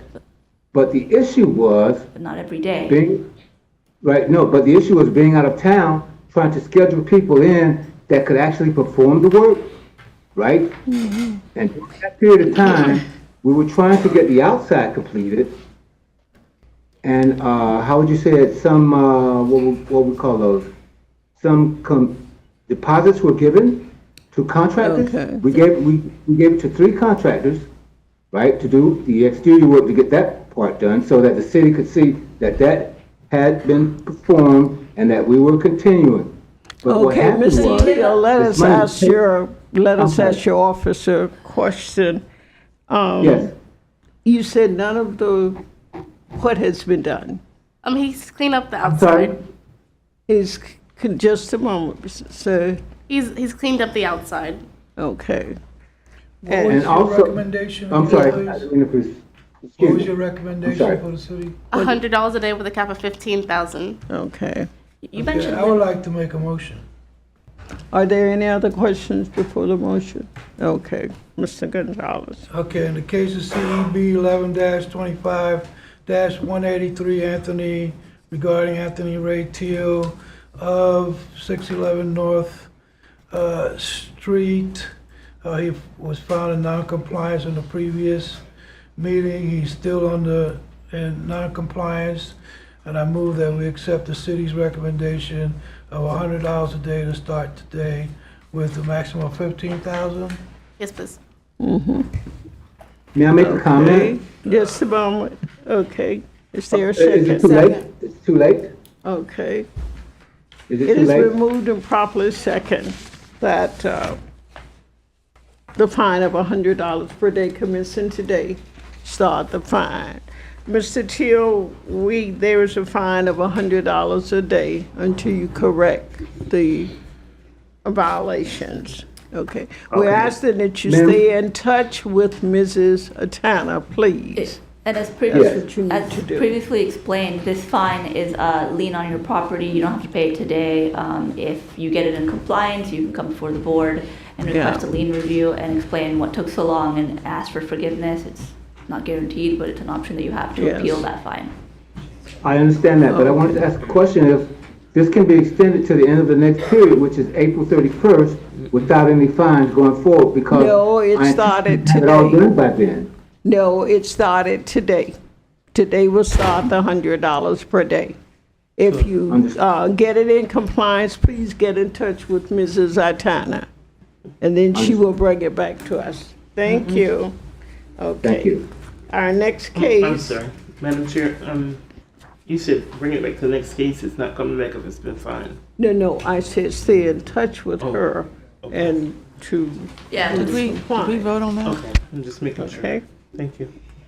Case number 25, CEB 1125185, George A. Walton at 849 Kingston Avenue. Second one. 41 Kingston. What? Is there anyone here for 841 Kingston Avenue? Okay.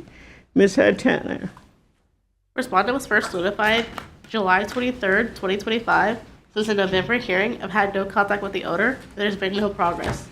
Last inspection was January 6, 2025, and the result was non-compliant. SAC recommends a fine of $100 a day with a cap of $10,000.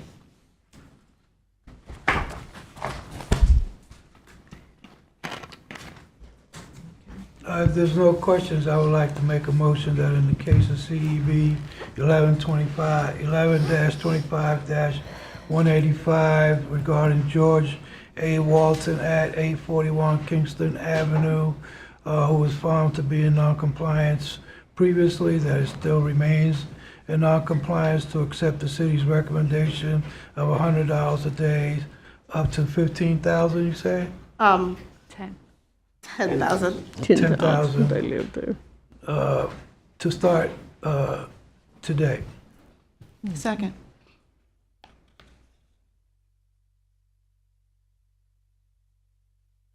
Is that what your question? No, that was a motion.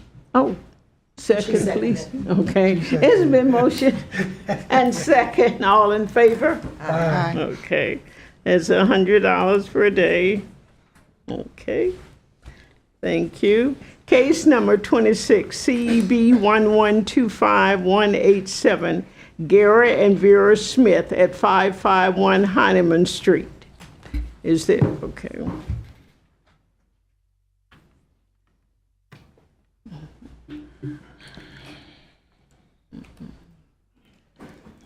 Will you raise your right hand, sir?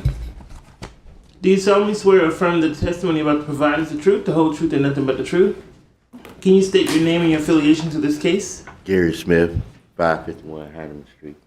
And okay, and you're the owner? Yes. Thank you. Okay, Ms. Santana. Respondent was first notified August 15th, 2025. Since the November hearing, I have had contact with the owner, and the permit for the fence have been finalized. On January 2nd, 2026. Last inspection was January 6th, 2025, and the result was non-compliance. Staff recommends we amend to the next cutoff. He needs another permit for the deck. For the deck. And he's got some dirt and grime and peeling paint that he's got to take care of as well. Okay, there's still some dirt and grime left, and you need a permit for the deck. Yes, ma'am. Okay. But he took care of everything else. Yes, I mean, he's got a permit for the fence and things, yes. All right, the dirt and grime, as she pointed out, all that's done. No, he has to do the it. dirt and grime Oh, is that's not totally- done. Okay. And he needs a permit for the deck. And your recommendation? We amend to the next cutoff. Okay, okay. What? I make a motion. I hereby order the previous order of noncompliance in case number CEB 1125187 be amended to allow the respondent, Gary and Vera Smith, to bring the property into compliance or be returned to a proceeding before the Code Enforcement Board on the next cutoff, which is 2/4/26, for consideration of a fine up to $1,000 per day. Okay. I second. Okay, it's been properly moved in second. All in favor? Aye. Opposed? Ms. Hope, I think he wanted to say something. I thought he did. No, he didn't have his chance. Okay. Okay. Would you like to say anything? And it's been motioned for the I'm next fine. cut. I was just wondering about she just told me that I get, to talk to her about the day, Yeah, because I need a permit. okay. She can instruct you on that, Mr. Yes, ma'am. To do the deck. He wants to know about, I guess, getting a permit and stuff for the deck. Okay. Okay. Okay, then. Thank you. Thank you, ma'am. Okay. Happy Case New number- Year, everybody. Okay. Case number 27, CEB 1125196, Nancy Sack at 1053 Hampton Road. This is a Zoom. No, she's here. She's here now. Oh, Madam she's Chair. here Yeah, now? She's coming up. Okay.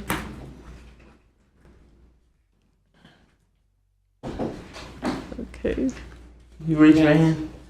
Do you solemnly swear or affirm that the testimony you're about to provide is the truth, the whole truth, and nothing but the truth? Yes, I do. Thank you. Nancy Sack. And your name, Nancy. Thank you so much. Okay, Mrs. Atana. Respondent was first notified June 16th, 2025. Since the November hearing, I've had no contact with the owner and there's been no progress. Last inspection was January 6th, 2025, and the result was non-compliant. Staff recommends a finding of $100 a day with a cap of $10,000. Okay. Ms. Sack, would you like to say anything? Yes, I would. Can I talk to her? No, you Okay, have to she talk said to that us. she's had no contact with me, and that's not true.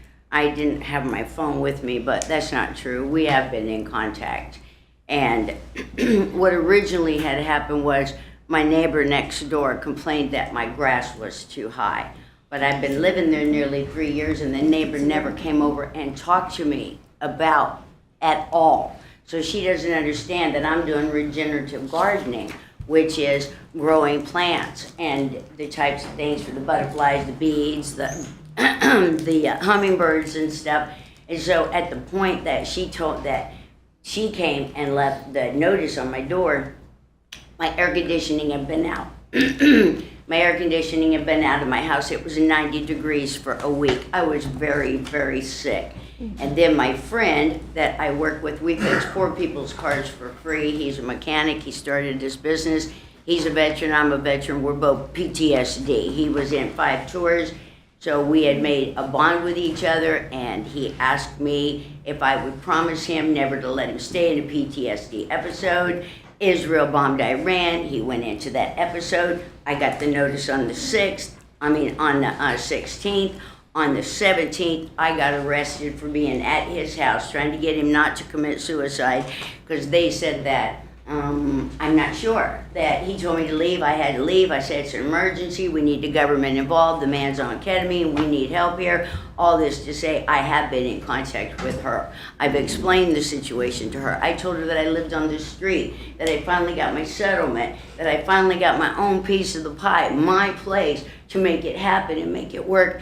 And these people that are living next door that called and made this code compliance complaint against me about the grass being too high, when she came up, then she wanted to say that the fascia, there's something with the fascia. Then she wanted to say that the two cars didn't have their tags on them. Well, one I just bought, the tag was in my other car. The other car, But Ms. Sykes, let me stop I'm you saying for a moment. everything Wait. got brought into I compliance. know, but let me say one thing. We're here today for the overgrown landscaping Where's the pictures? and outside storage, dirt and grime. What's the outside storage? She wants to know what's her outside storage. The only thing that has to be coming into compliance now is the dirt and grime. Oh, she finished everything, Yes. but she took care of the Correct. overgrown, so it's just the dirt and grime. Correct. And that's on the house, so we're Correct. talking about. Where's the There are pictures no, of the dirt and grime? there, you can't It's see. on the west side of the house if you zoom in on that picture. Can you zoom in? Okay.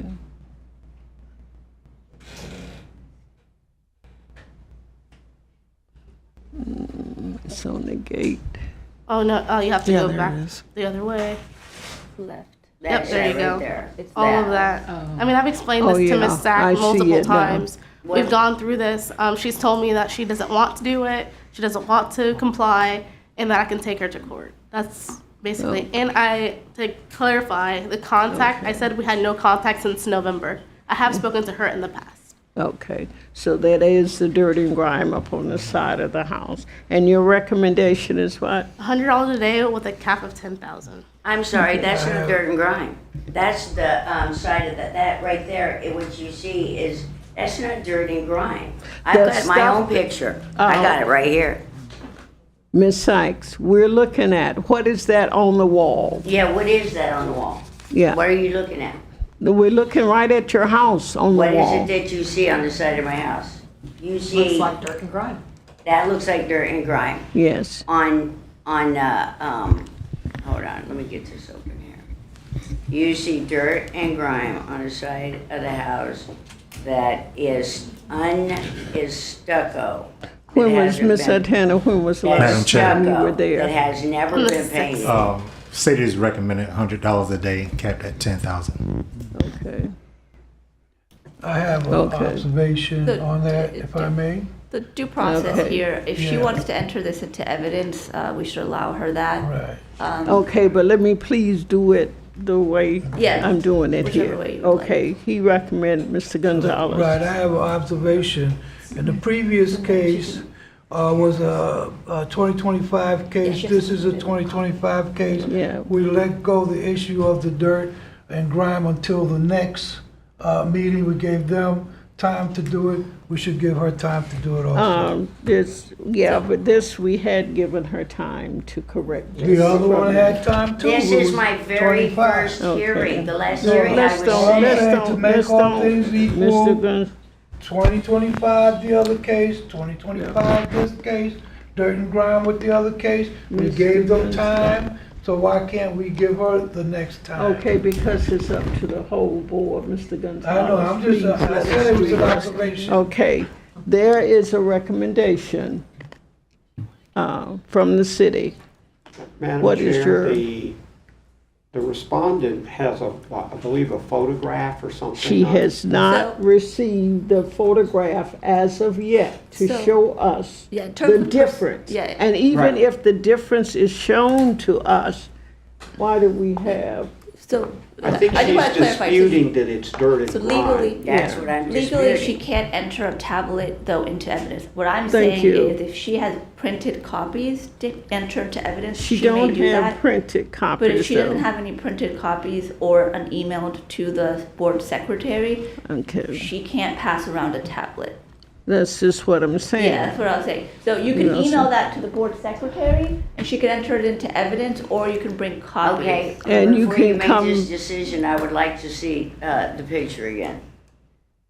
Displayed. Could we put the picture on the wall I would again? like Can you to zoom see. in again? This, when you zoom it in, that's if you're standing up next to it, which you see right there. Yeah. That whole side of the house, I purchased the house that way. It met code when I bought the house less than 3 years ago. That's exactly what it's looked like. It met code then, and what you see across there, that is a straw fence. That lower part, because you can't see Okay, the rest we're of the not part of the looking at the- window, Ms. that's Sykes. the color. Ms. That's the Sykes, color. we're not looking at the fence, That's we're the looking at the color of house. That's the Okay. color, that's not dirt and grime. Okay, well, we I'd like to have make a motion. Okay, thank you. I hereby find that in case number CEB 1125196, that the respondent, Nancy Sack, who was previously found in noncompliance, remains in noncompliance and therefore order a fine in the amount of $100 per day to commence on 1/8/26 and continue each day thereafter until the fine has reached the amount of $10,000 or the property is brought into compliance. Okay. Is there a second? I second. Okay, it's been motion and second. All in favor? Aye. Aye. Opposed. Okay. One opposed. Okay. Ms. Sykes, you have been fined $100 a day until this is corrected. When it is corrected, you can come back before the board and give a grievance for it and a hardship, and it can be considered then. Harriet Thank Tubman you. will be so disappointed in you, Miss Hines. Yeah. It's so sad that you've chosen Yeah. this path in your life, but I'm on my way to feed all the hungry babies in Africa. Oh, good. Thank you. Thank you. They While need y'all it. are all sitting up in here trying to determine all these poor people's homes. Okay. All got to rob, and you're worried about a little dirt. We're now entering our new cases. Please hear, the new cases are you're either in compliance or not in compliance. There are no fines to be given out on the new cases, just that you either corrected them or you haven't, okay? Our first case is case number 28, CEB 012626, Sherman N. Coleman at 749 Ottawa Street. Is there anyone here? Okay. Ms. Kurt. Okay. Okay, this is a citizen complaint generated case for unmaintained landscaping and debris. First notification was 11/21/2025.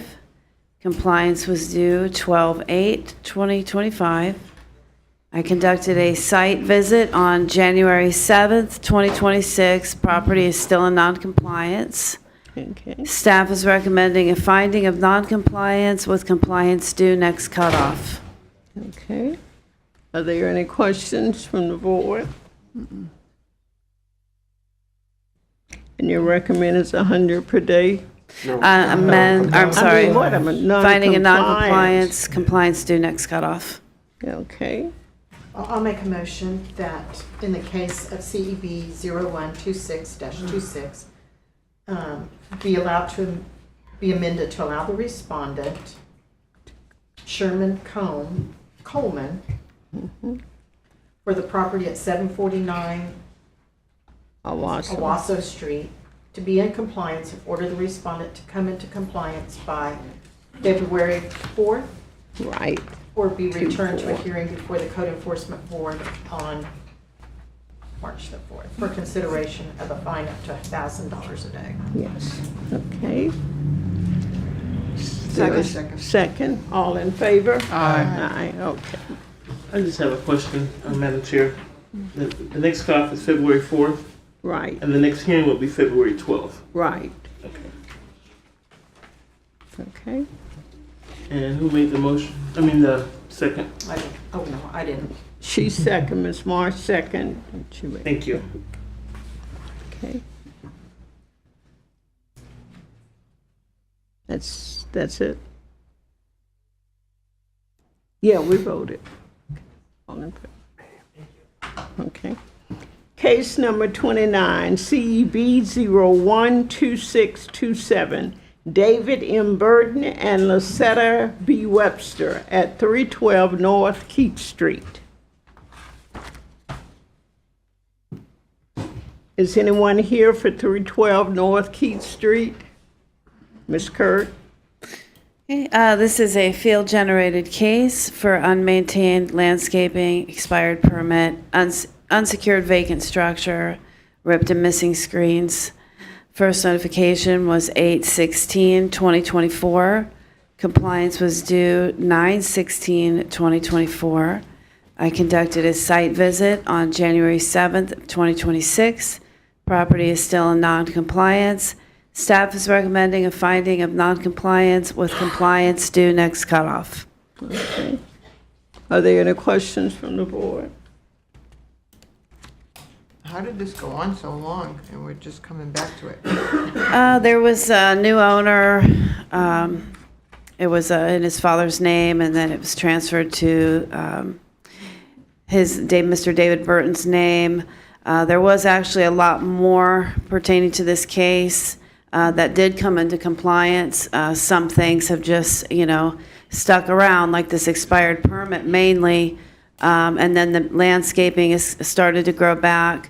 And then it's, the door's been opened.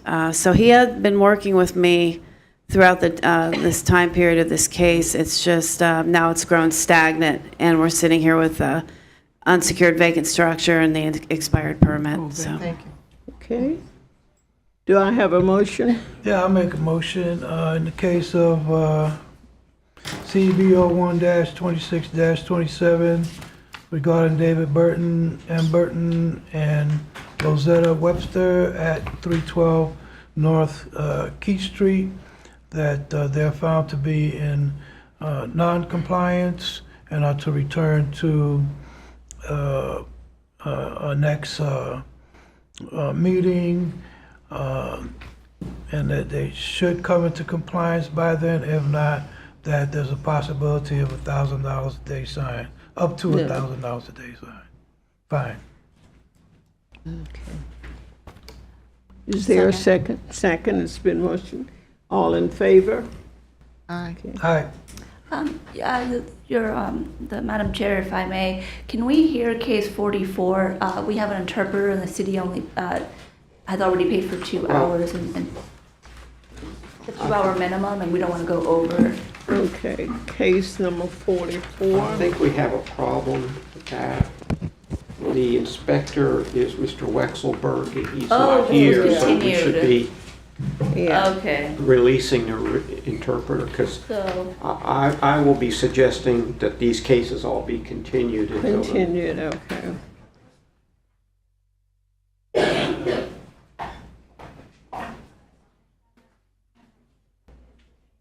Well, she can interpret, can't she? Interpret. But it's The his inspector's case. not. It's his case. She don't know what's going on with his case. do you want to make an announcement to excuse all of those people that are still waiting? We have cases 42 to 46. Okay. All Mr. Wexelberg's cases. Okay. So, 40, case number 42 and 46. No, so she's No, we continued the we're case. going to continue them. Señora, tuvimos que aplazar este caso para la otra iglesia. Is to be, board, we need a motion to continue case number 42. I thought we continued. Yes, but we have to individually call and do it for each case. We can't do it as a. I thought we did it individually. Not for the new cases. We did Okay, them for no, the. you're right, okay. Can I get, these are the new cases, 42 and 46. Can I get a motion to continue case number 40? Madam Chair, that's 42 through 46. Oh, but I still have to do each individual. Yeah. Right, but I'm So saying you said 42 Okay. and 46. This is It's case 42 through. Case number 42 through 46. Can we get a motion for case number 42? I make a motion. 44. Wait now, continue I'm case. doing them, let me do them like I'm She's doing gonna it go now. through them. But what I'm saying is that we should Still get to It won't 44. take Okay, a let's let second. the chair do it. Okay, can I get a motion for case number 42? I make a motion to continue case number 42, CEB 0126-21, Cara Renato, ex LLC, to continue to the next cutoff date, 2/4/26, meeting date 2/12/26. Okay. Is there a second? Okay. All in favor? Aye. Okay. Madam Chair, if you would you give, as you call the names out on the cases, just make sure the respondents are not sitting in the gallery? That's what I was Okay. trying to say, to call the names so they know to leave. Okay, the ones that, okay. Let's start with 42. No, well, please, please. Is there anyone here for case number 43? Okay, could you please stand? Is there anyone here for case number 44? That's her. That's you. This is me. Okay. Is there anyone here for case number 45? That's him. You're 45, okay. Is there anyone here for case number 46? 884 Coquina. West Coquina Drive.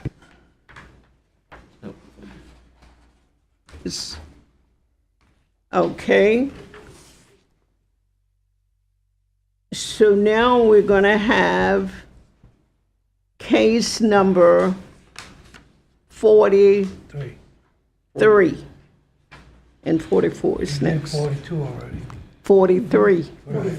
44 is here. 43 is not here. No, 43 is here. Can we have case number, can I get a motion for case number 43, please? I make a motion that case number CEBO 126-22, Polly J. Brown and Alma J. Perry Estate at 1071 Gertrude Court be continued to the next cutoff of 2/4/26. Second. Okay. It has been moved and second. All in favor? Aye. Okay. Now can I get a motion for case number 44? I make a motion that case CEBO 126-23, the residents of Emerita and El Valaquez and Rosa Berta Hendricks at 646 Marco Street be continued until the February 4th cutoff date. Actually, the hearing is being continued to the new hearing date, Okay, new hearing date is, and not the cutoff date. okay. To the New hearing date is Okay. 2/12. 2/12. Okay. And the same would hold true for the previous one, 43. All in favor? Aye. Okay. Can I get a motion for case number 45? I make a motion to move case number 45, CEB 0126-24, Taqwa Hakeem Salid Saad, to the next meeting date, February 12, 26. There a second? Is there a second? Second. Okay. It's been It's moved to December. moved and second. All in favor? Aye. Aye, okay. Now can I get a motion for case number 46? CEB 012625, Echo First Properties LLC, 884 West Coquina Drive. I make a motion to move case number 46, CEB 0126-25, Equifirst Properties LLC, to the next cutoff date of, the next meeting date of February 12, 26. Second. Okay, it's been moved and properly second. All in favor? Aye. Okay, thank you. Did we do number 42? Yes, we did 42 also. Okay, we're now on case number 30.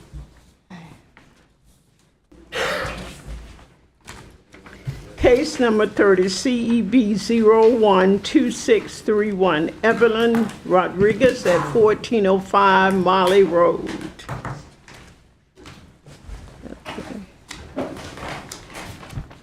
Mrs. Rodriguez, you should be sworn in. Just a moment, Madam Chair. Okay.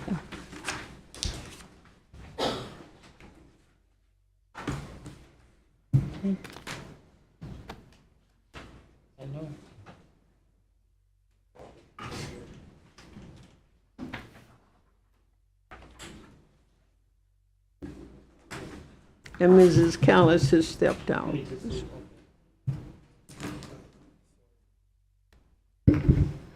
Will you raise your right hand, ma'am? Do you solemnly swear or affirm the testimony about to provide is the truth, the whole truth, and nothing but the truth? I do. And can you state your name and your affiliation to this case? Evelyn Rodriguez, owner of 1405 Molly Road, Daytona Beach. Thank you. Pertaining to 1405 Molly's Road, this is a field-generated case I opened up on June 20th of 2024 for parking a camping trailer in a U-Haul storage box in front of the driveway. Owner was living in the trailer. First notified was posted December 4th of 2025 with compliance due on December 14th of 2025. I've had contact with the owner who moved the U-Haul storage box, which was re-inspected on June 5th of 2026, which still shows the non-compliance violations still exist with a camper still in the driveway. Staff's recommending a finding of non-compliance with compliance by next cutoff. Okay.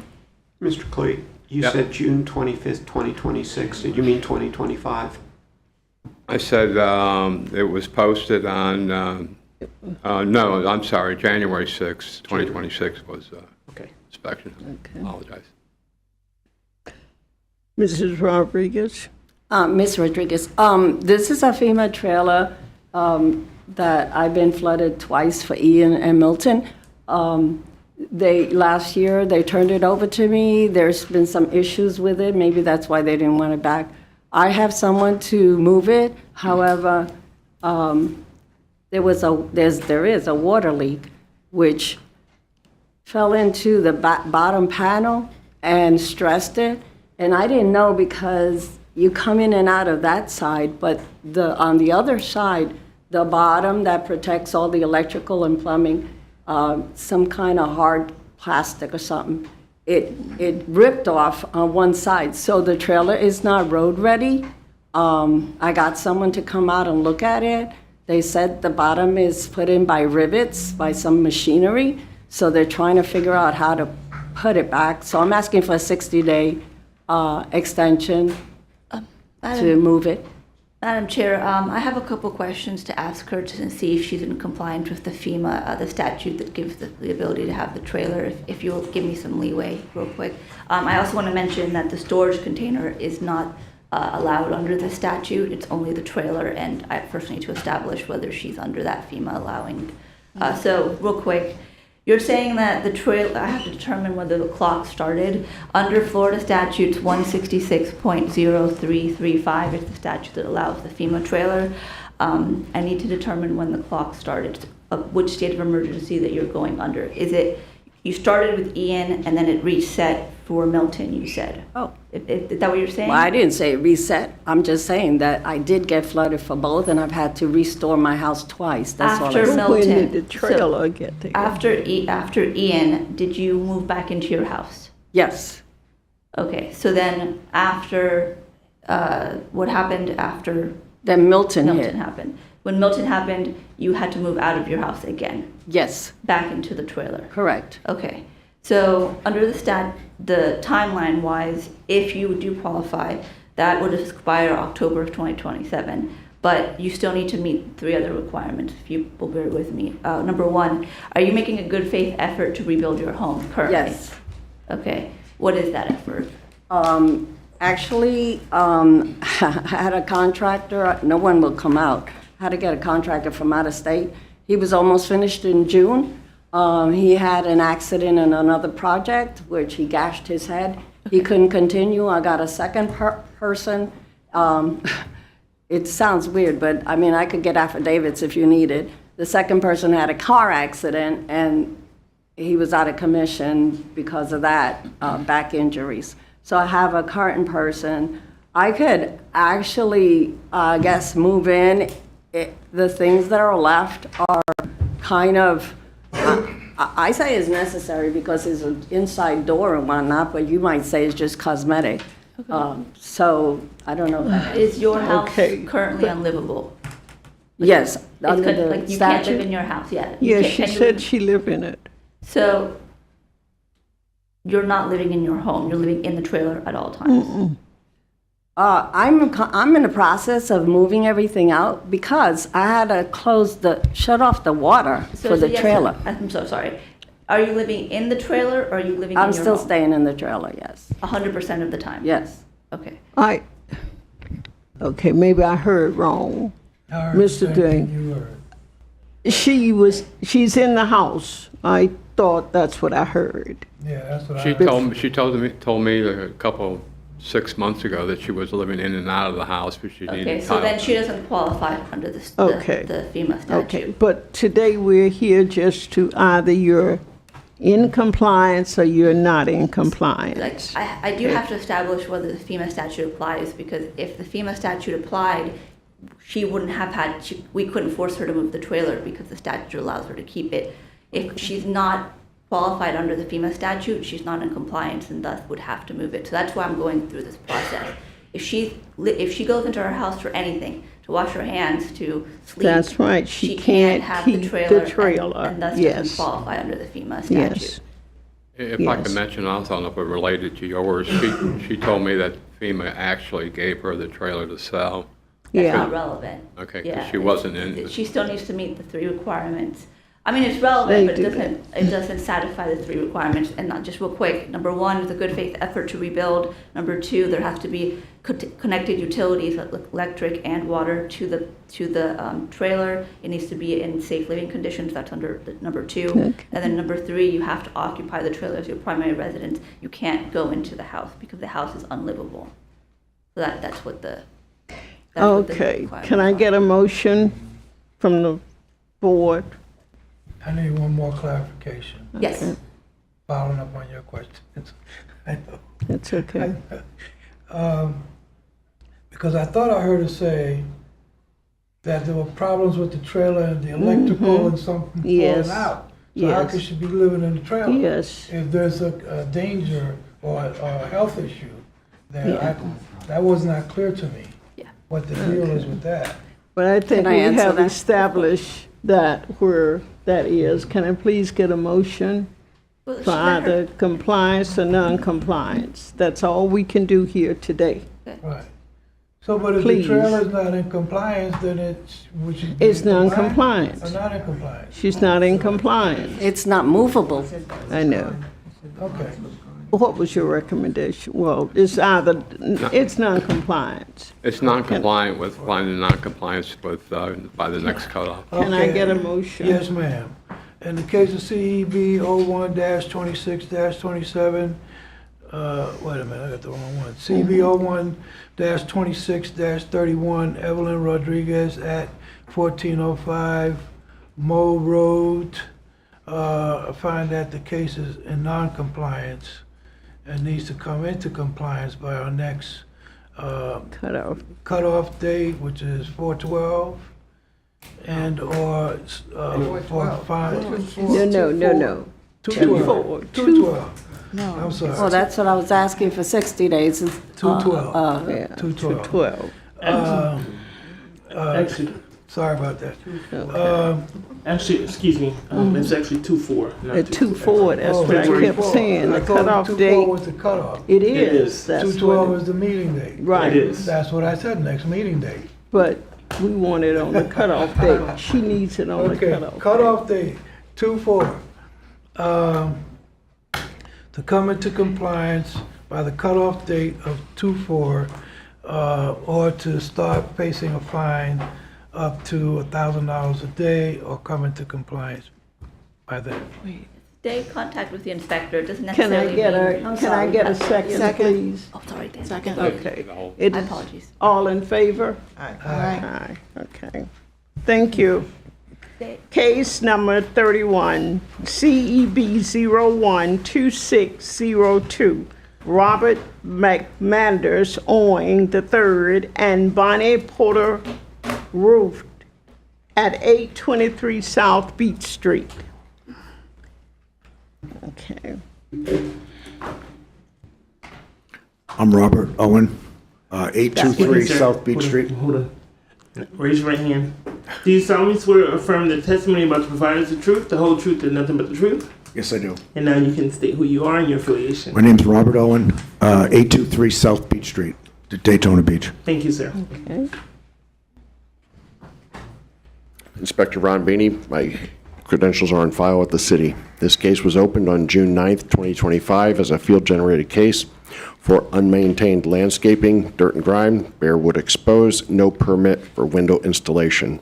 First notice was posted on June 9th, 2025. Compliance was due on July 14th, 2025. Last date of reinspection on January 7th, 2026, and result was non-compliance. There has been contact from the owner. The staff is recommending a finding of non-compliance with compliance due by next cutoff. Okay. Mr. McManus, would you like Mr. to Owen. say? McManus is my middle name. Okay. Mr. Owen, is there anything? Yes, the first three issues on the sheet is the sanitation, unmaintained landscape, and bare wood. That's all been corrected. The last one is a permit and license for the window installation. And I was informed at the time of the beginning of all of this that I needed to get an after-the-fact permit. I filled out the paperwork downstairs. I brought it over and paid the fee over at the courthouse and came back and they said that they're not going to issue that permit. What they want me to do is they want me to put it into a complete rebuilding plan of the house, which the architect and two engineers just finished last week, and I'm waiting for Myers Surveying to turn around and issue the survey and the elevation certificate so that we can apply for the permit.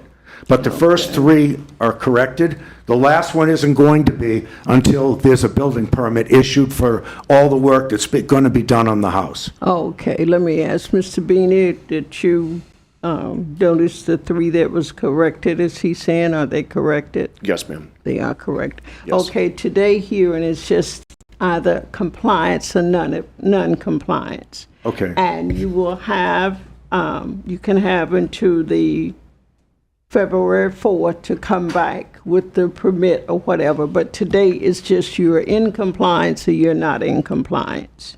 And that's Okay. all it is that we can do here today. So it's all four or none? Right, it's, so today, can I get a motion? I hereby order the previous order of noncompliance in case number CEBO 126-02, amended to follow the recipient Robert McManus Owen, his third, and Bonnie Porter Root estate, to bring the property in compliance or be returned to the proceeding before the 2/4 cutoff date for consideration of up to a fine of $1,000 per day. Okay. Second.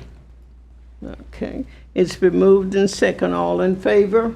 Aye. Aye. Mr. McManus, stay in touch with Mr. Beanie. Owen. And Owen, Mr. Owen. All right. That's okay. Stay in touch with him and let him know when you get it. Sure. And converse. Thank you so much. Thank you. Case number 32, CEB 012603, Linda B. Shiplet at 202 Shady Place.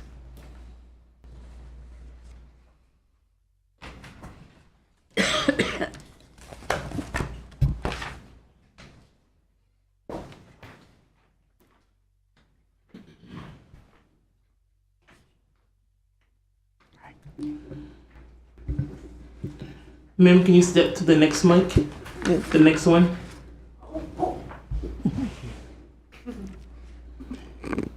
Will you raise your right hand? Yes, ma'am. Do you solemnly swear or affirm that the testimony about the providing is the truth, the whole truth, and nothing but the truth? Yes. And now will you state your name and affiliation to this case? I'm Linda B. Shiplett, 202 Shady Place, owner. Thank you. Okay, Mr. Beanie. Thank you. This case was opened up on May 9th, 2025 as a field-generated case for a work without permit front porch remodel. First notice was posted on May 9th, 2025. Compliance was due on June 9th, 2025. Last date of reinspection on January 8th, 2026, and the result was non-compliance. There has been contact from the owner. Staff is recommending a finding of non-compliance with compliance due by next cutoff. Okay. Mrs. Shipley, would you like to say anything? Yes, someone did that to my house, vandalism, I guess you would call it. Someone was working around there when I first was coded, and they were helping me do some repairs, small repairs, and that's what I was coded for. The front of my house wasn't originally coated. It was only the steps needed to be cleaned and painted, cracks, fixed, such. This handyman on his own did this. Okay. So a police report was made when it was done, and I wasn't aware that I could file another report because nothing came from the first one. And I know ignorance is not good, but I didn't know. So then my friends tells me, well, you need to call and see if you can make charges on him now, after the fact. Because he said, he promised, he told Ron he was going to fix it. He was there on the site. He said, I'm going to fix that. Well, he didn't come back. He didn't fix. He didn't do anything. So I have refiled charges on him. Found out the amount that he said to fix it isn't anywhere near what it's supposed to be. I got the permit, the after-the-fact permit, tried to do all the things I could do. I tried calling him by phone, didn't want to go there because I didn't want to incriminate myself with him if I did press charges. He didn't even mention my house. Oh. And so I said, I have to go. I didn't say anything mean, and I left. And then I did file charges. I don't have the results of those charges yet because, you know, it hasn't had enough time to get in contact with him and serve him. Okay. But today, Ms. Shipley, we're here just to find compliance or non-compliance. Yes, ma'am, but I please wanted stay to in just have an touch. opportunity, if I could, Yeah. to say what I Yeah, had to say. You did. Please stay in touch with Mr. Beanie, and he will instruct you, and you can let him know everything so it can get back to us, okay? Okay, I'm going to be in compliance. I found someone, a nice person, reputable. He's going to get the code book from the city and fix that for me. And he's going to go by code. Thank you. He's going to get the code book itself. Okay. Hey, can I get a motion for non-compliance? What's the recommendation? No. Compliance by next cutoff. I'll make a motion. I hereby find the respondent, Linda B. Shiplett, in case number CEB 012603, for the property at 202 Shady Place to be in noncompliance, and order the respondent to come into compliance by February 4th, 2026, or be returned to a hearing before the Code Enforcement Board on February 12th, 2026, for consideration of a fine up to $1,000 per day. There, a second. Second. Okay, it's been moved and second. All in favor? Aye. Aye. Okay, Mrs. Shipley, stay in touch with Mr. Beanie. Don't worry, I Okay. will. I want my house. Okay, thank you. Thank you, folks. Thank you. Okay, case number 33, CEB 012628, George T. Cafferty Estate at 312 North Hollywood Avenue. Mrs. Domingo.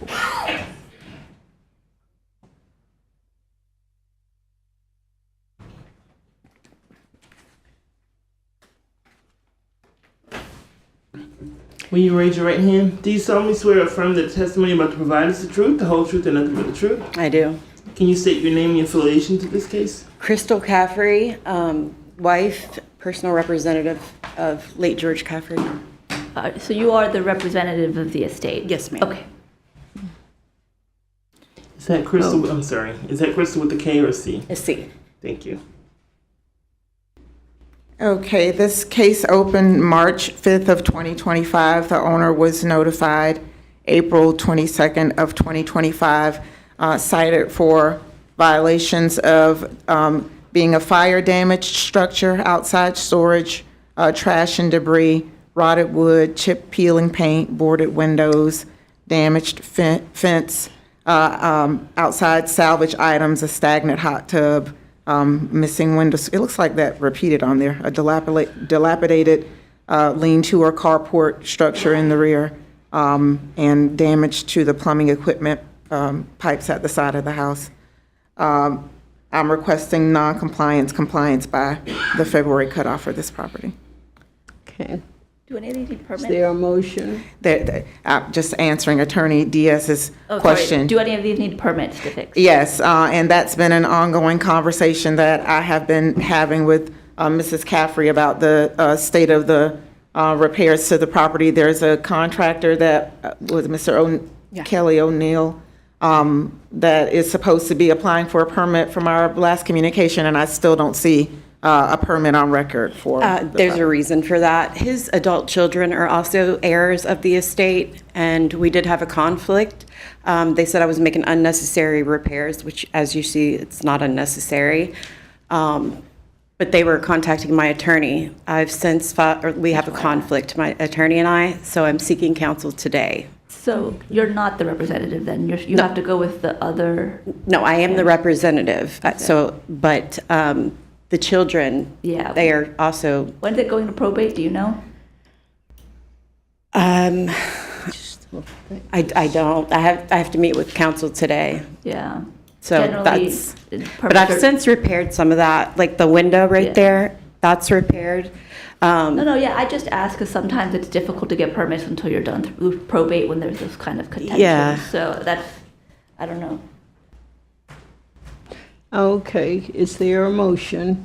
I make a motion, I hereby find the respondent, George T. Caffrey Estate, in case number CEB 0126-28, for the property at 312 North Hollywood Avenue to be in noncompliance and order the respondent to come into compliance by February 4th, 2026, or be returned to a hearing before the Code Enforcement Board on February 12th, 2026, for consideration of a fine up to $1,000 per day.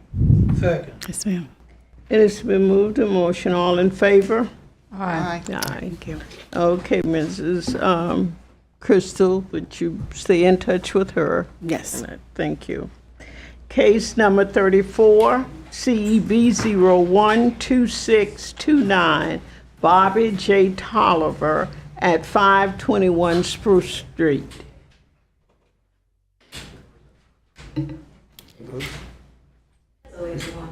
Hello.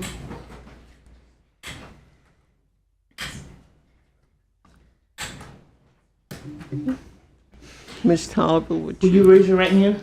Do you solemnly swear or affirm that the testimony about to provide is the truth, the whole truth, and nothing but the truth? I affirm. And can you state your name and your affiliation to this case? Bobby J. Tolliver, owner, 521 Spruce Street. Thank you. Okay. Okay, this case opened December 10th of 2024. The owner was notified January 14th of 2025 for violations of work without permits, damaged roof and porch, rotted wood, dirt and grime, peeling paint, expired permit for the electrical meter, no address numbers, requesting compliance by the February cutoff for this property. Okay. Is there anything, Ms. Tolliver, you'd like to say? Yes, ma'am. Thank you, Ms. Tawana. Thank you so much. And all of you. In the process of the storm and waiting for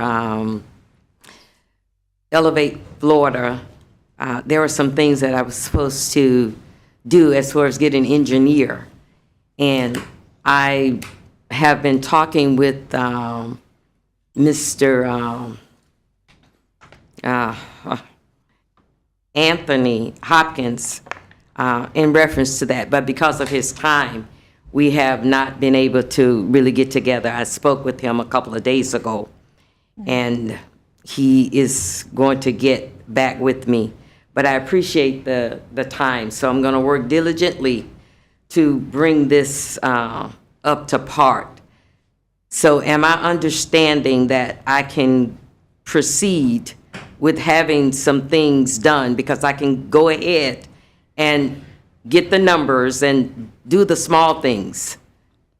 I can go and do that. Okay, Mrs. Oliver. I wanted to speak to that point as well. I've spoken with Mrs. Tolliver several times about the status of the condition of the property. There have been instructions given to Mrs. Tolliver through permits and licensing regarding what's required. There is a permit on record for this renovation, and there needs to be engineering plans bought into permits and licensing before proceeding with repairs. If you can see the pictures, there are little things continuing to be done, although there's a permit that's on record. All of that permit is after the fact and has to be reviewed by the engineer with plans submitted before continuing that work, as far as maybe address numbers or something like that. But there's not supposed to be being any work done as far as the scope of that permit for that renovation that you have on record until such time that the professional contact permits and licensing to submit the engineering plans and everything that they requested of him. Okay. And this is where I feel that, my hands are kind of tied, because I am reaching Yeah, out. but what she's saying, just stay in touch. You can stay in touch with her, because you do have to get the engineer. So don't go do any work, I guess, until you get with them. And, Yes, ma'am. or the city will instruct you what you can or cannot do.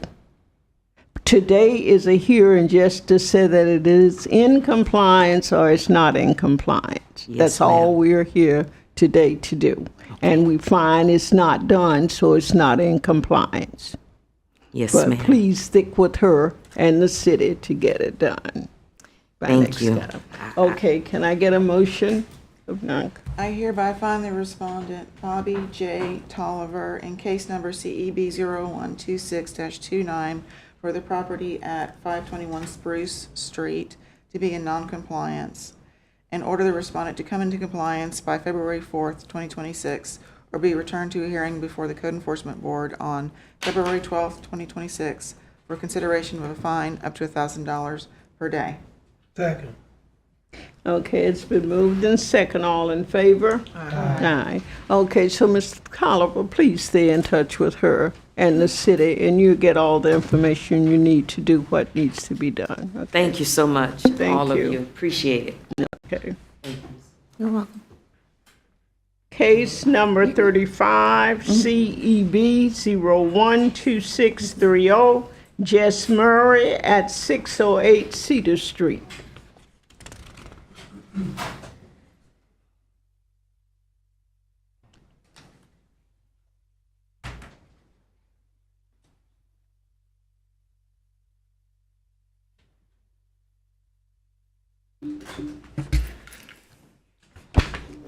Will you both raise your right hand?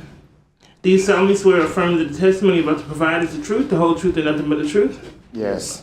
Can you please state your names and your affiliation to this case?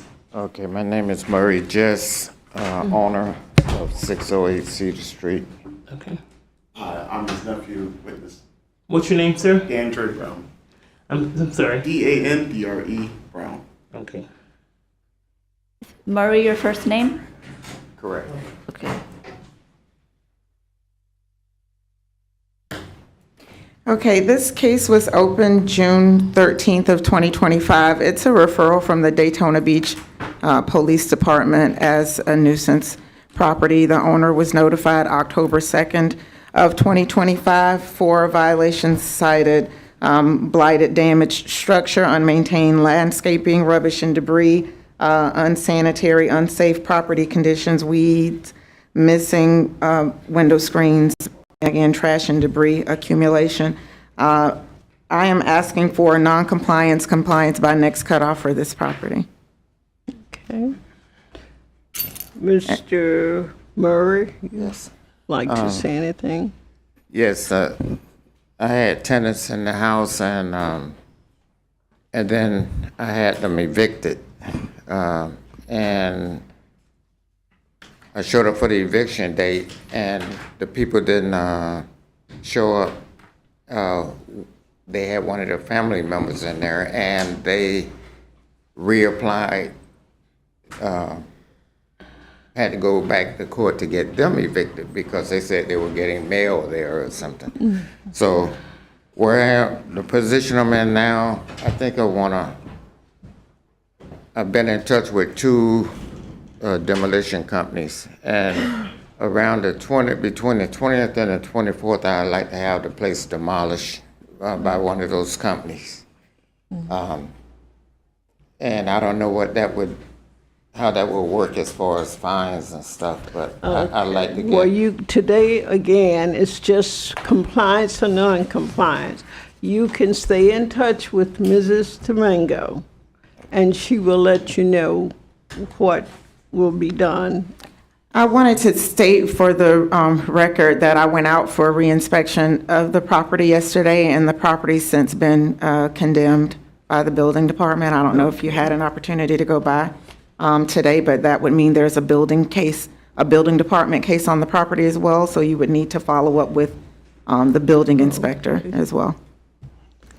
Yes, you would have to contact, building department. yes, downstairs. Additionally, Okay. I'd like So to make can a request that the name be corrected in the motion that you do. His name is Murray Jess, not Jess Murray. They need to be flipped. The name is what now? On our agenda, it says Jess Murray, but his name, and I verified it on the property appraiser's page, is actually Murray Jess. So that they just need to be flipped.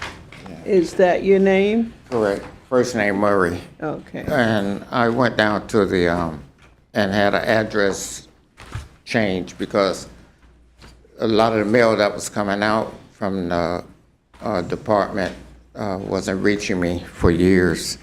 And until I got a call from this young lady, and she advised me to go get my address changed.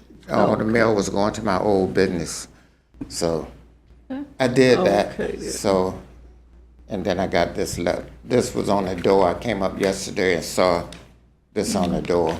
Okay, And then. that's how, if I had came up today, I would have missed Yeah. this appointment. Okay, then, but still, would you continue to stay in touch with her so we know? Okay. Can I get a motion for, I hereby find the respondent, Murray Jess, in case number CEB 0126-30, for the property at 608 Cedar Street to be in noncompliance, and order the respondent to come into compliance by February 4th, 2026, or be returned to a hearing before the Code Enforcement Board on February 12th, 2026, for consideration of a fine up to $1,000 per day. Second. and it's been moved and second, all in favor? Aye. Aye, okay. Sir, I Thank can't- you, Mr. I Murray. can't give you Stay legal in advice, touch with but I them. recommend if your address is incorrect on the property appraisers, the mailing address is 218 Sanford Ave. Is that correct?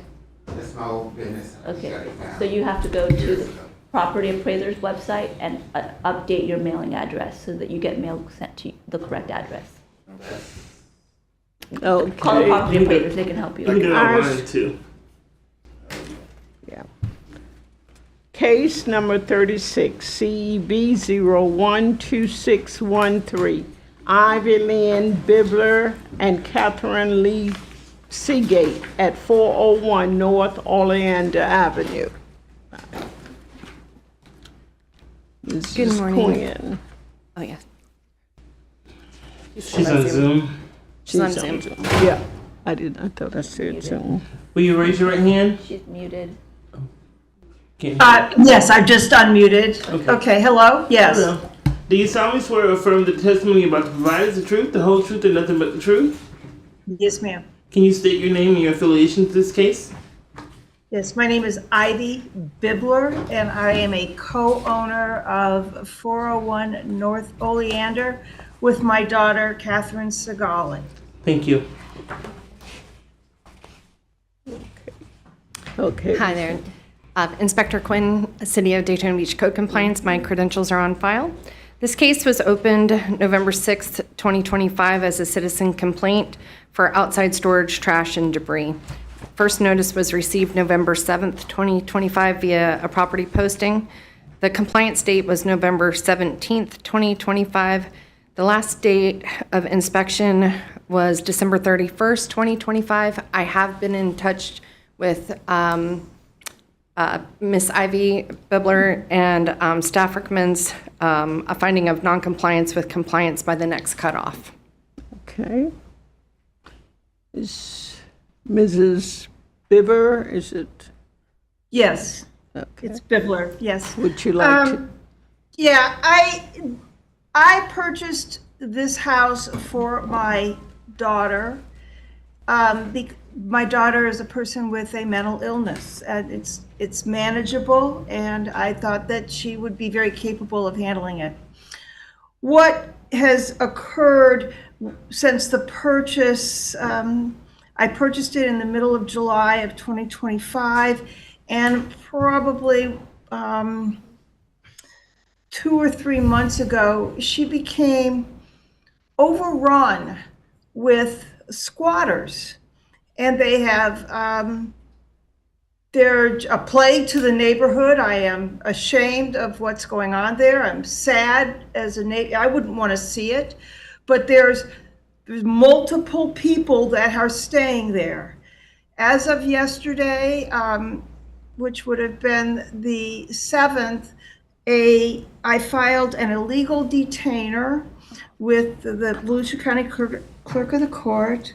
Prayerfully, they will have this signed shortly, and the sheriff will serve to get the individuals out. That will happen 5 days after the service, assuming nobody claims that they're allowed to live there. Unfortunately, I talked with her name is Lieutenant Gerton this morning, and they performed a search warrant on the house last night. The reason my daughter isn't here is because she was arrested this morning. I am working with Officer Gerton, and she's made some really good recommendations. And by the way, both Heather and Officer Conley have also, Sergeant Conley, excuse me, have been really helpful in guiding me with this big mess. But I cannot get things into compliance until I get the squatters out of there. I can't even communicate with my daughter. She's had 4 phones stolen. Okay, Mrs. Bibber, I understand and I feel for your sympathy, but today we're just here to either put you in compliance or non-compliance. And I would ask that you stay in touch with Mrs. Quinn and whoever the officer is that you're dealing with. And I think you could work it out like that. But today, we're just here for compliance or non-compliance. And it is non-compliance today. We can't help with the other things. Well, So I that's why. understand that, but coming into compliance within the next, I don't even know how many days you've just given me. Wait, but just, I have no, Miss Bibber, you're not listening. I didn't give you days. Mrs. Quinn will, just a moment. Okay. And Ms. Bibler, for me, it's just the outside storage, trash, and debris. It's not the other, I can only address the property maintenance issues. So the other things, I know you'll have to work through, but for me, it's just the outside storage and trash and debris that are on the property, and that would give you until the next cutoff, which is February 4th. Did you understand what she's saying? It's just the outside storage and the debris that she's concerned about now. That's all you have to do, because she can't help on the other, Well, the only reason it's important is I live in New Hampshire, and so I rely on my daughter's ability to get the stuff out. She's been put in jail this morning, so I'm in a bit of a timing issue. I don't know what's Okay. going on. Okay, Just- well, that's why we need you to stay in touch with Mrs. Quinn, and she'll let you know just what needs to be done, okay? I got a question for the attorneys, real Yes. quick. She said she bought the house for her daughter, so who's the owner? Her or she's- the daughter? She's both listed are. as a co-owner. She has the right to They speak. both are. Thank Yeah, you. of course. Okay, can I get a motion for compliance or non-compliance? I hereby find the respondent, Ivy Lynn Bibler and Catherine Lee Segali, in case number CEB 0126-13, for the property at 401 North Oleander Avenue to be in noncompliance, and order the respondent to come into compliance by February 4th, 2026, or be returned to a hearing before the Code Enforcement Board on February 12th, 2026, for consideration of a fine up to $1,000 per day. Second. It has been moved and properly second. All in favor? Aye. Aye, okay. You have to stay in Thank touch you. with the code inspector. Mrs. Bibber, please stay in touch with Mrs. Quinn. Okay? I'm sorry. Okay, Madam Chair, I'm thank sorry. you. I missed the second. Who seconded? I did. Thank you, Mr. Mr. Gonzalez. Gonzalez, okay. Okay. Case number 37, CEB 012601, Robert Roropi, the second at 3020 North Peninsula Drive. He's here. He's here? Yes, ma'am. Okay, okay.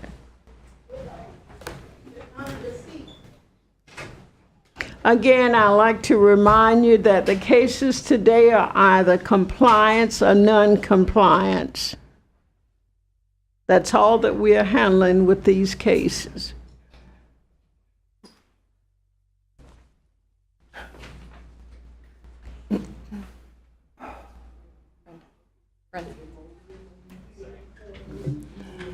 Will you raise your right hand? Do you solemnly swear or affirm that the testimony about to provide is the truth, the whole truth, and nothing but the truth? Yes. And My I name do- is Robert Warbeck, owner of 3020 North Peninsula Drive. Good morning. This case was opened September 11th, 2025 for no fence permit, trash and debris, and it was a citizen complaint. First notice was received September 28th, 2025. The compliance was due by October 28th, 2025. The last date of inspection was December 31st, 2025. I have been in contact with the property owner, and staff recommends non-compliance today with compliance by the next cutoff. Okay. Mr. Warburg, would you like to say anything? Yes, I would like. I am non-compliant. I will agree to that. But I want the board to realize that my parents are deceased, and they left a lot of stuff in the garage. I mean, like ceiling high. And I had this stuff, I had tarps put down on the ground, had everything put on the tarps where I can, go through each item, which stays, goes, so forth. It was it was covered. And then the neighbor got all upset because a fence that had to go up on an emergency basis because I got a service dog, it's coming in back into the community from Shands Hospital. I have multiple strokes. And I tried to attain well, I'm not going to get into more details since it's not compliant and to waste your time, but everything was cleaned up that I was cited for, and then I had additional work done that wasn't in the initial citation, except for the fence. All the debris was removed, within a short time frame, but then I had to remove some trees from the backyard from Milton, toward trees and put those out. I had that removed by the city, and I thought they got everything removed, but they didn't take some concrete that had to be busted in order to get the tree out. Okay, And but so they, Mr. I've said for the city Warbeck. come for a new pickup on Hate the to concrete. The interrupt you. fence permit Mr. is in War- place downstairs. The only thing I need is a survey. That's it. Mr. Warburton, Yeah. well, what we're here today for I understand, is non-compliant. compliance That's or fine. non-compliance, and it's for the dilapidated fence and the junk. Ma'am, I'm sorry, excuse, it's for the fence. It's not- No permit and trash and it's not, dirt. it's not, Okay, it's not It's a dilapidated fence.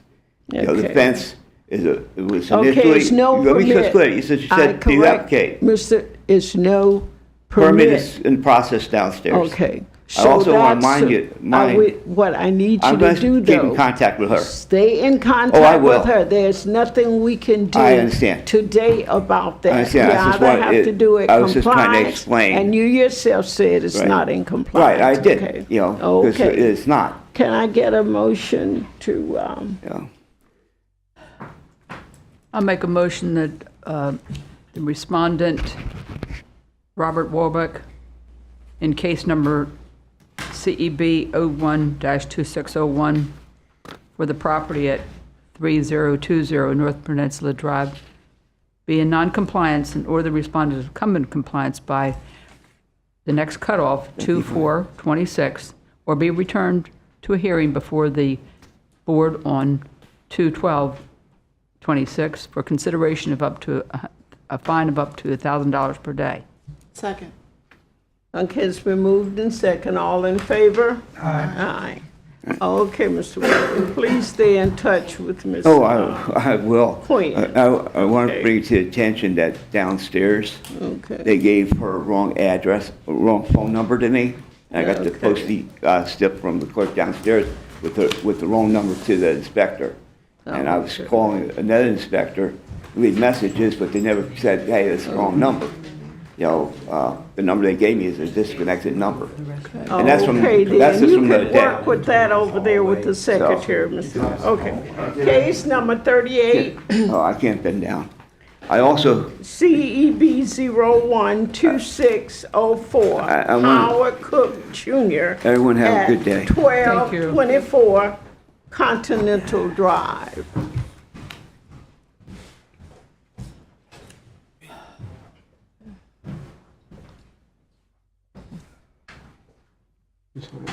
Is it Callis? Who's there? She went to out for a minute. Yeah, we let her know. I have one. Okay. Could you be sworn in?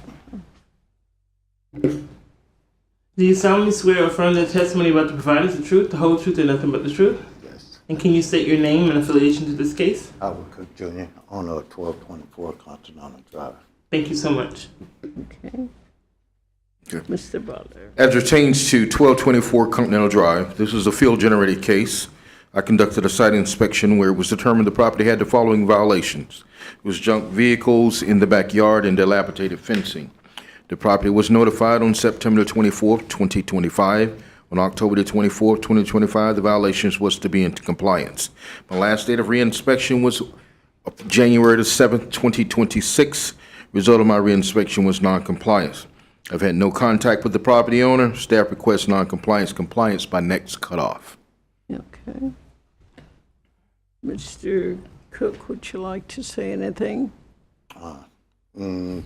Actually, I'm a truck driver, so Okay. it's gonna take me. Okay. Okay, can I get a motion? I hereby find the respondent, Howard Cook Jr., in case number CEB 012604 for the property at 1224 Continental Drive to be in noncompliance and order the respondent to come into compliance by February 4th, 2026, or be returned to a hearing before the Code Enforcement Board on February 12th, 2026 for consideration of a fine up to $1,000 per day. Second.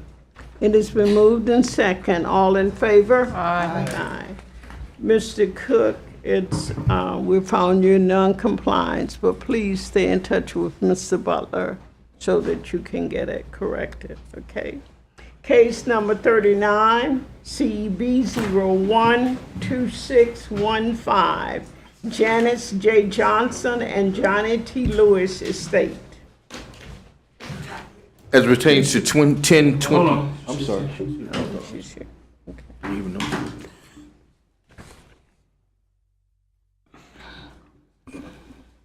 You raise your right hand, ma'am. Do you solemnly swear or affirm the testimony about to provide is the truth, the whole truth, and nothing but the truth? And can you state your name and affiliation to this case? And I'm owner of 1022. Thank you so much. As pertains to 1022 Imperial Drive, this is a field-generated case. A site inspection was conducted, and it was determined the property had the following violations: damaged fascia. The property was notified on September the 22nd, 2025. The property was to be in compliance on October the 22nd, 2025. My last date of reinspection was January the 7th, 2026. The result of my reinspection was non-compliance. I've had no contact with the property owner. Staff requests compliance by next cutoff. Okay. Mrs. Johnson, would you like to say anything? Yes, ma'am. I got the paper, but it said, check the wood on your house. So I looked around, and I didn't see anything substantial. But then I did see the fence over there. It was leaning down. It was made out of wood. So I thought that was it. So I had a handyman put it back up. I didn't hear anything else. So I figured that was it. And then I received this about the flashing or Fascia. well, I didn't know. Please just tell me what you want me to do. Don't tell me to look at the wood, because I'm not gonna find the right thing. Maybe what you're talking about. Just tell me what you want me to do, and I would do it, because I can't be homeless at this age. So I'm trying to keep my house. Well, What do you need me to do? I'm sure Mr. Roosevelt would be more than glad to help you with that. Okay, And God she's bless asking you, Mr. Butler, to tell her in plain words, like fix the roof around the top. I think Yes, that's ma'am. what she's asking. The notice that was sent to her, it was clear, but I'm here, and I'm Okay. glad. No, this one is clear. The Which first one? thing you told me, it said, check wood around your house. No problem. All right, so you see the piece of wood right in the front, that's considered your fascia. If Okay. you can have your handyman to, This might be better something to do in a field inspection instead of here, just we have a lot of cases to get through today. Yeah. Yeah. But that's what you want. yes, that piece right there. Okay, no problem. Okay, just stay in touch with him and he'll work. How with long you. do I have to do this? Well, you need to get it fixed right away.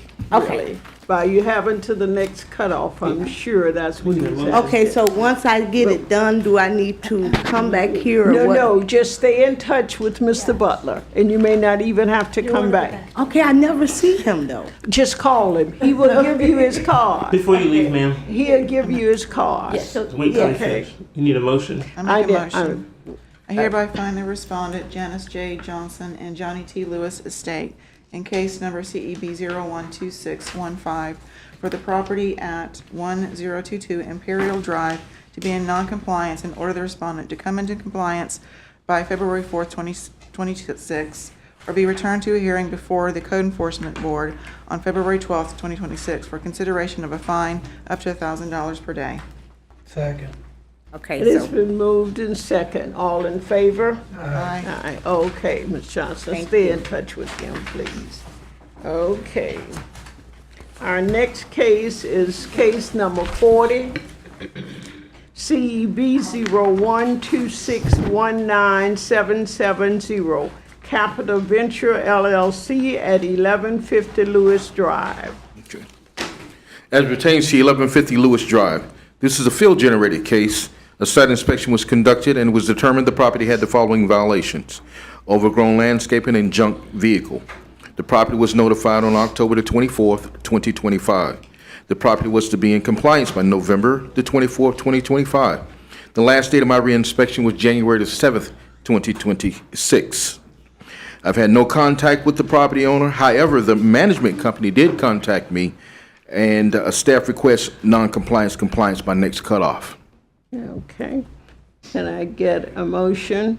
I hereby find the respondent, 70 Capital Ventures LLC, in case number CEB 012619 for the property at 1150 Lewis Drive to be in noncompliance and order the respondent to come into compliance by February 4th, 2026, or be returned to a hearing before the Code Enforcement Board on February 12th, 2026, for consideration of a fine up to $1,000 per day. Second. All in, motion include all in favor? Aye. Aye. Aye, okay.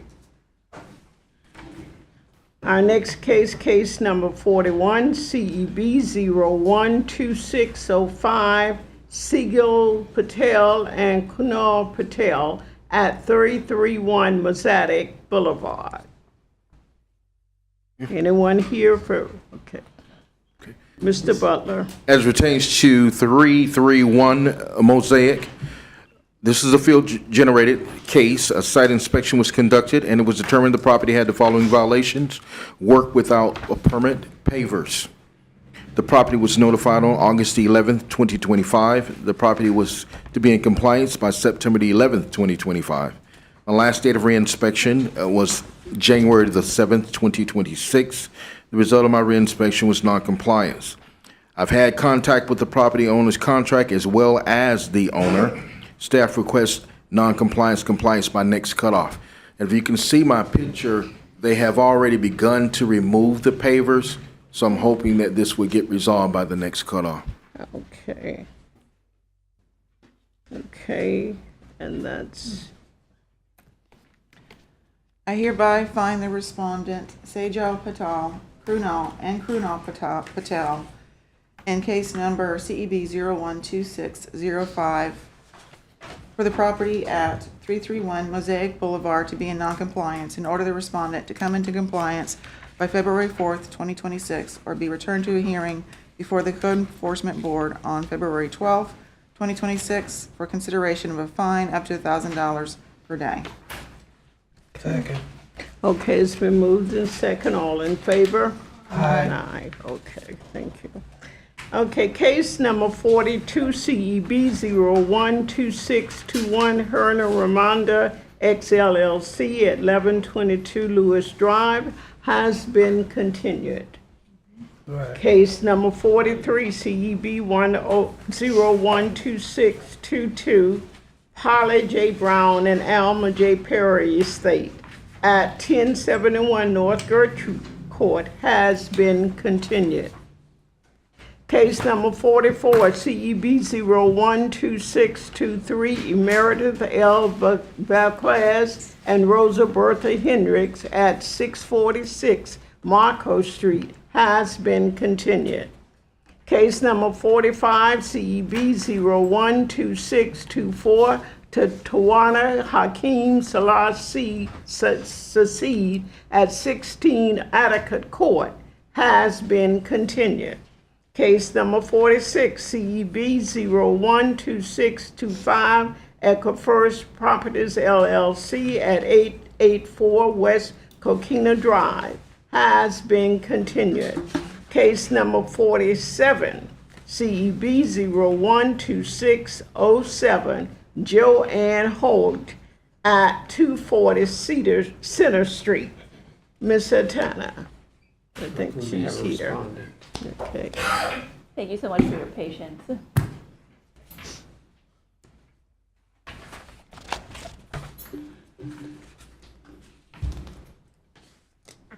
Would you be sworn in? Will you raise your right hand? You can put the stuff in the. You can stuff it.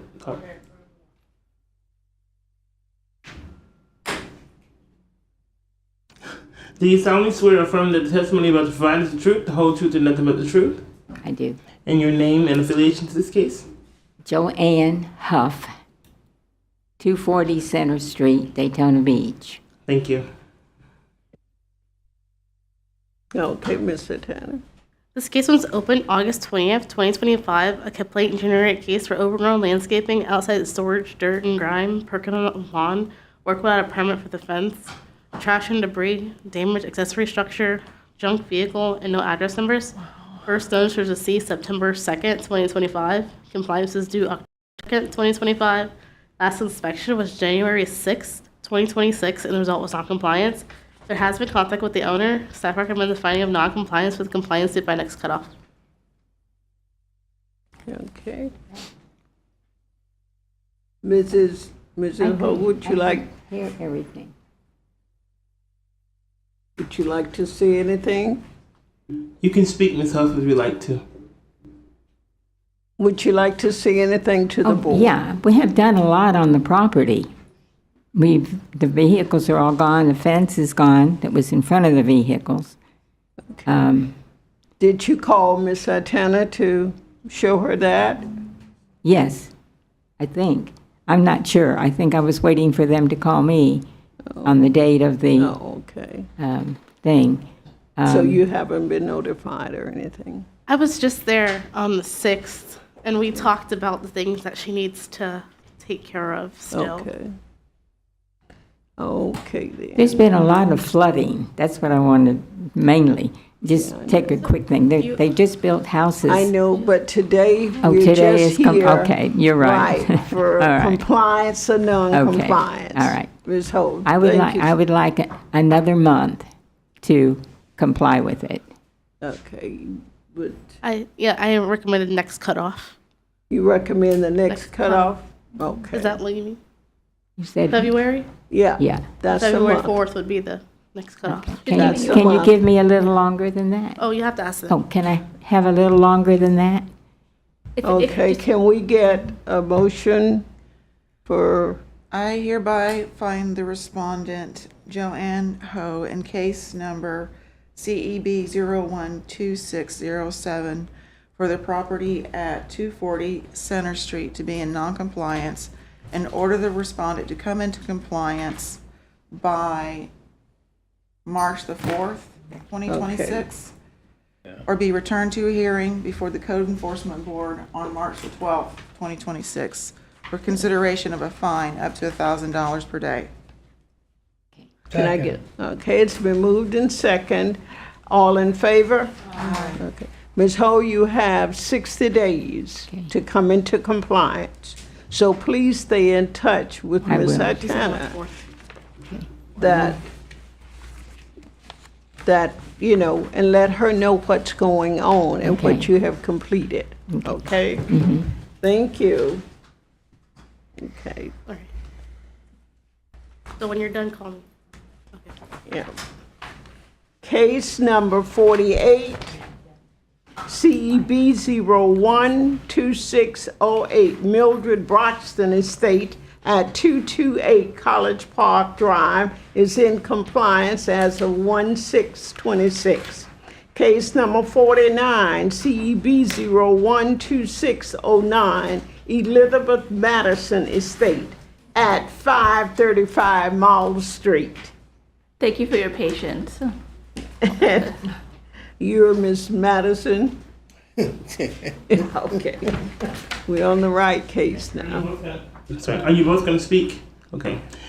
Do you solemnly swear or affirm the testimony about to provide is the truth, the whole truth, and nothing but the truth? I do. And please state your names for the record and your affiliation. My name is Nicole Madison. Nicole. Melvin Ross. You guys the representative of the estate? Are you the representative of the estate? Oh, yeah. Are you the representative? Yes, Okay. I'm sorry.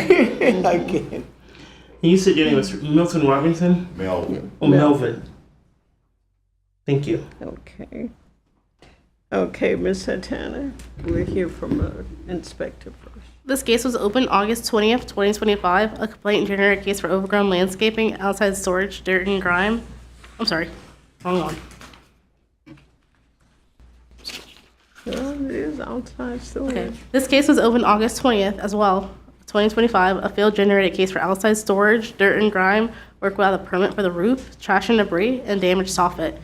First notice was received September 15th, 2025. Compliance is due October 15th, 2025. Last inspection was January 6th, 2026, and the result was non-compliance. There has been no contact with the representative. Yeah. Okay. Prior till January 6th, when I was out there taking more pictures. Staff recommends the finding of non-compliance with compliance due by next cutoff. Okay. Ms. Madison, now this is your home or? It's my mom's, It's your parents' mom's home. Okay. yes. And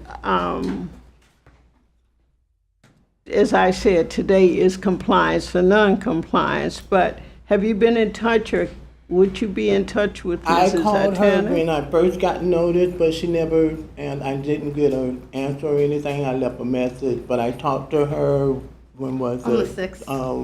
On the 6th. Okay, okay. So, and you're asking Ms. Atana for what? I'm asking for next cutoff. Next cutoff, which would be a month. Instead of a month, can we have 60 days? Because it's because I'm doing all the work. I'm be doing the work on there that y'all listed on here. I'm gonna be straightening it for her. But I also work, but I'm gonna be working on her house in my spare time. So if I can get 60 days, that'd be great. You're not necessarily going to be fined in the next hearing. You just have to stay in contact with your code inspector, and then she can help you with that. This is just. I don't See- know what the outside storage is. I don't have a Well, storage outside. Ms. Madison, this is what she can explain to you. That's why I'm Oh, saying communicate okay. with her. Okay. And she'll let you know what everything is and what has to be done. Okay, Okay? okay. And thank you for your patience. Can I get a So your motion? recommendation is Next, I recommend it next cutoff. They're asking for more time. 60 days? They're asking for 3, 4. Do you want, what, you want the? It's a Okay. 3, 4. It would be 3-4, the okay. 3, 4, March. All right, I hereby find the respondent, Elizabeth Madison Estate, in case number CEB 012609, for the property at 535 Modell Street to be in noncompliance, and order the respondent to come into compliance by March the 4th, 2026, Okay. or be returned to a hearing before the Code Enforcement Board on March the 12th, 2026, for consideration of a fine up to $1,000 per day. Okay. Second by Mr. Rodriguez. Gonzalez. Gonzalez, all in favor? All in favor? It's late. Okay. So I have to Ms. come Madison, back? you have 60 days. Listen to me, you have 60 days. Stay in touch with Ms. Atana. Okay. Then if you complete all this as possible, you won't even have to come back, but you have to go through her. Okay. Okay? Thank you so much. All right, thank you. Okay. Okay. Yeah, just give me, I have a couple, I'll take a minute. I got a couple more cases, then we can talk. 3, 4. A couple more cases, then we can talk. Okay. Okay. Case number 50. CEB 012610, Susanna D. and Charles H. Switzer Jr., 504 Heineman Street. Will you raise your right hand, sir? Do you solemnly swear or affirm the testimony about to provide is the truth, the whole truth, and nothing but the truth? Can you state your name and your affiliation to this case? Chuck Swisher, homeowner. Excuse me. Thank you. Okay, Ms. Hatana. This case was opened July 17th, 2025, a failed generated case for overrun landscaping, outside storage, dirt grime, parking on the lawn, work without a permit, trash and debris, and a junk vehicle. First notice was received September 2nd, 2025. Compliance was due October 2nd, 2025. Last inspection was January 6th, 2026, and the result was non-compliance. There has been contact with the owner. Staff recommends a finding of non-compliance with the compliance due by the next cutoff. Okay. It's a rental property, and I've been in contact with her, like she said. I know this is compliance, non-compliance. I gave them a 30-day notice to get out, so I'm gonna need more time in case I have to evict them. But that's all I'm asking for. I asked for 60 days instead of 30 days. Because I gave them 30-day notice, if they don't leave, which chances are they're not going to, Okay. I need 3-day notice before I can even start eviction. So Okay. that's why we need more time. Mrs. Atana, so someone is in the house now? Yes, ma'am. Okay. And your recommendation is?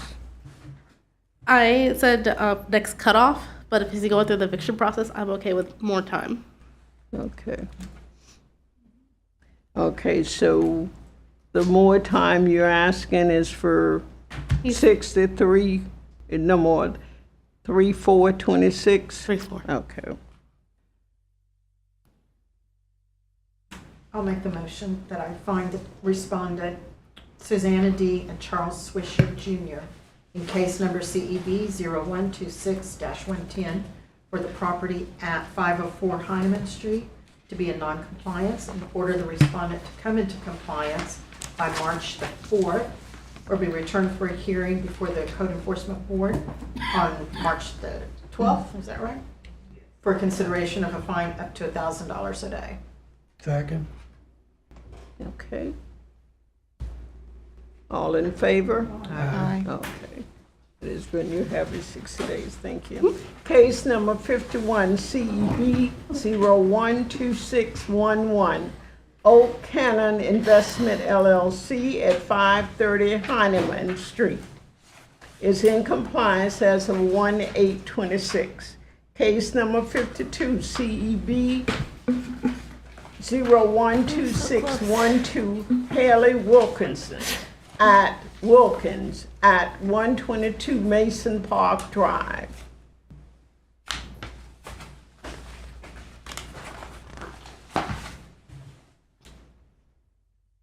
Ms. Santana. This case was opened October 7th, 2025, a complaint generic case for overgrown landscaping. First notice was received October 15th, 2025. Compliance was due October 25th, 2025. Last inspection was January 6th, 2026, and the result was non-compliance. There has been no contact with the owner.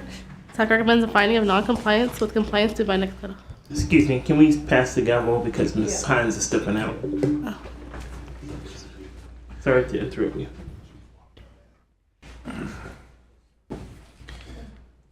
Okay. Just walking out at 12:31. All right, can we start over so we're clear? Sure. Go ahead. This case was opened October 7th, 2025, a complaint generic case for overgrown landscaping. First notice received October 15th, 2025. Compliance is due October 25th, 2025. Last inspection was January 6th, 2026, and the result was non-compliance. There has been no contact with the owner. Staff recommends a finding of non-compliance with compliance due by next cutoff. Okay, anybody have any questions? Board members, questions? No questions? Can we get a motion? I hereby find the respondent Haley Wilkins in case number CEB 012612 for the property at 122 Mason Park Drive to be in noncompliance and order the respondent to come into compliance by February 4th, 2026, or be returned to a hearing before the Code Enforcement Board on February 12th, 2026 for consideration of a fine up to $1,000 per day. Do we have a second? I second. Motion has been properly made and seconded. All those in favor? Aye. Aye. Motion passes.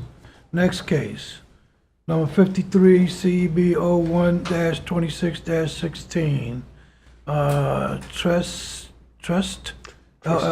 Trustee LLC, 531 Model Land Trust at 531 Model Street. Is there anyone present for this case? No? Okay. This case was opened August 20th, 2025, a complaint generic case for outside storage, dirt and grime, faded such peeling paint, trash and debris, dilapidated fence, junk vehicles, no identification numbers, damaged fascia, soffit, and roof. First notice was received September 22nd, 2025. Compliance was due October 22nd, 2025. Last inspection was January 6th, 2026, and the result was non-compliance. There has been no contact with the owner. Staff recommends a finding of non-compliance with compliance due by next cutoff. Okay, you recommending the next cutoff? Yes, please. Okay. Is that condemned signs in the window? Yep, it recently caught fire. Oh, jeez. Okay, do we have a motion? I hereby find the respondent Trustee LLC Trust, 531 Model Land Trust, in case number CEB 012616 for the property at 531 Model Street to be in noncompliance and order the respondent to come into compliance by February 4th, 2026, or be returned to a hearing before the Code Enforcement Board on February 12th, 2026, for consideration of a fine up to $1,000 per day. Okay, do we have a second? I second. Motion has been properly made and seconded.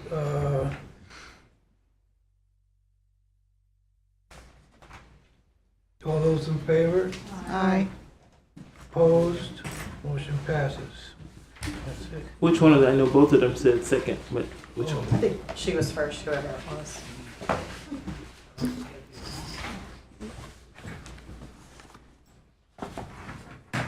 Got it? Yep. Okay, we're done. No, we have one We got the more. last one. No, we got this. Now we're giving the gavel, passing the gavel back to Ms. Himes, so she returns. And Can we have case number 55? 54. Oh my God. Case number We get 55. 54. Okay. Okay, good. Case number 54, CEB 0126-17, CNN Properties LLC at 527 Mark Avenue has been determined. Case number 55, CEB 012618, Christina Jones at 900 Madison Avenue. Will you raise your right hand? Do you solemnly swear or affirm that the testimony about to provide is the truth, the whole truth, and nothing but the truth? And can you state your name and affiliation to this case? Christina Jones, owner, and absolutely. Thank you. Okay, Mr. Attorney. This case was opened August 20th, 2025, a complaint generic case for overgrown landscaping, dirt and grime, faded paint, boarded windows, trash and debris, dilapidated shed and fence, damaged fascia and soffit, overgrown abutment area. First notice was received September 15th, 2025. Compliance was due October 15th, 2025. Last inspection was January 6th, 2026, and the result was non-compliance. There has been contact with the owner. SAC recommends a finding of non-compliance with compliance due by next cutoff. Mrs. Jones. I'm just getting back into town, and I'll be working on the property, so I just need some time to get it up to spec. Okay. Well, would you stay in touch with Ms. Atana? Absolutely. Okay. It'd be my pleasure. Okay. Okay, can I get a motion? I hereby find the respondent Christina Jones in case number CEB 012618 for the property at 900 Madison Avenue to be in noncompliance and order the respondent to come into compliance by February 4th, 2026, or be returned to a hearing before the Code Enforcement Board on February 12th, 2026 for consideration of a fine up to $1,000 per day. Second. It has been moved and properly second. All in favor? Aye. Okay. Ms. Jones, stay in touch with her, and thank you so much for your patience. Thank you, and have a wonderful evening. Need a motion to adjourn. Yeah, but before we do that, I want to say one thing, if just a second, please. I do know how to say this. We have, as board members, we have got to become more cohesive. There's going to be cases in here that, and I've seen what Mr. Gonzalez went off about. I've seen it, but here's not the place to do it. We cannot say, well, the case before, we let them do this and let's do this. That is the thing that I see can really separate us.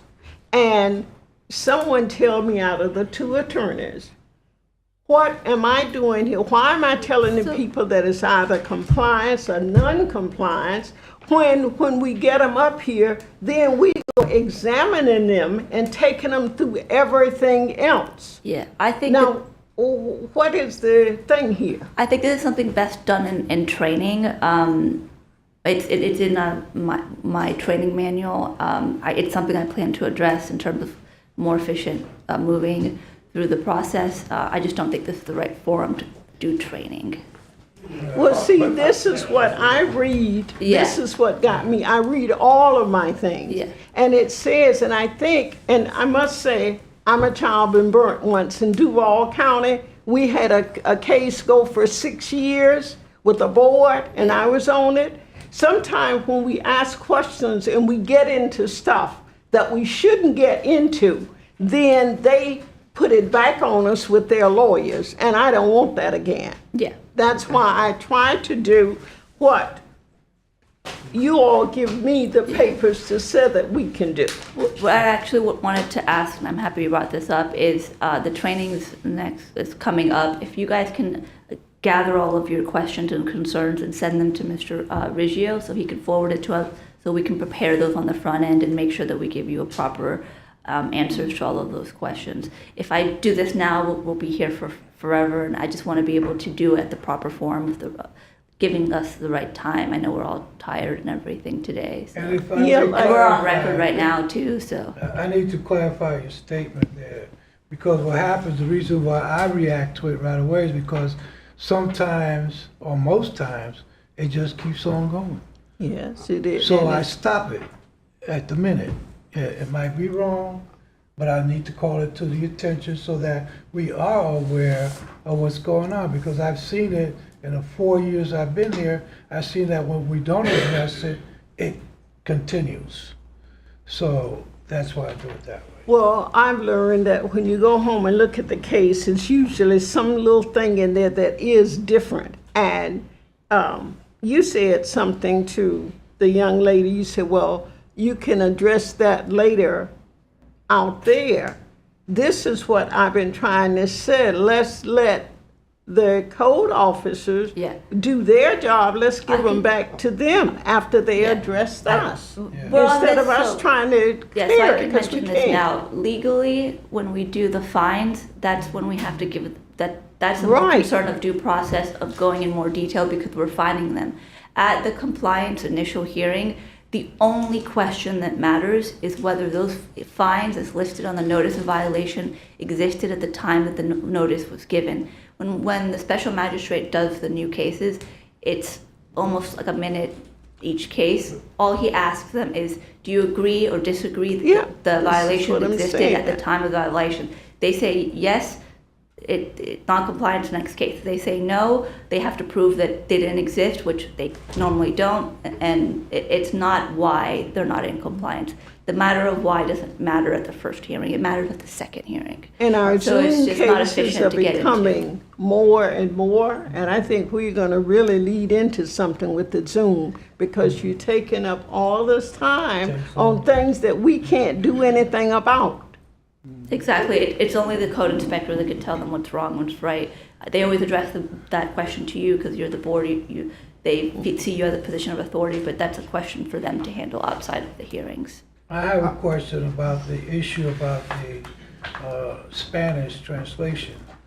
Here we had to cancel 2 cases or reschedule them because of whatever happened with the translation.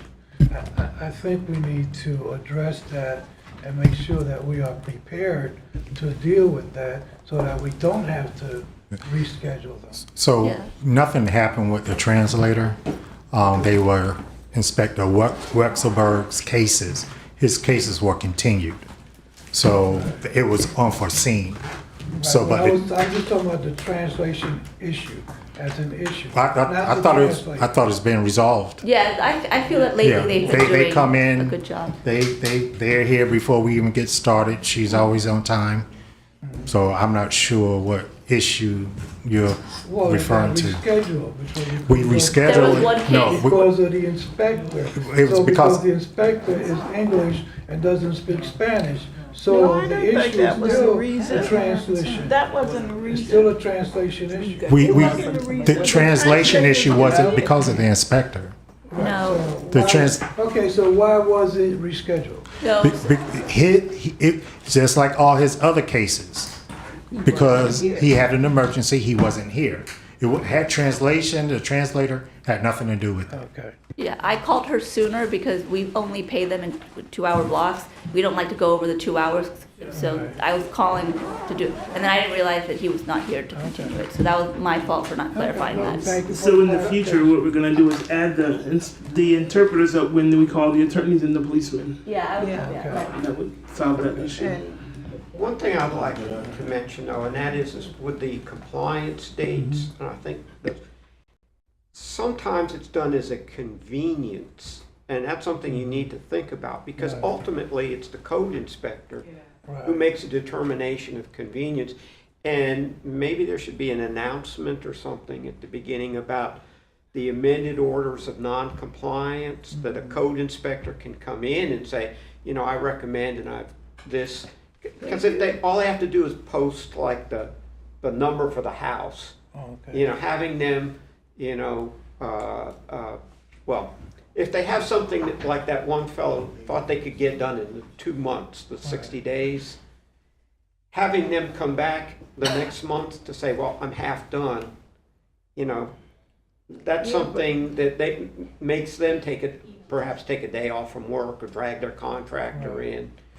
And that's something you weigh, is whether or not you want those people to come back each month to give sort of reports. But I don't think they have to, because if they stay in touch with the code officer, then that's taken care of. Exactly, and if they understand the code officer can ask for the amended order of noncompliance and get the extra 30 days, that may be an easier way to do it. But when you schedule them for a hearing, they pretty much have to show.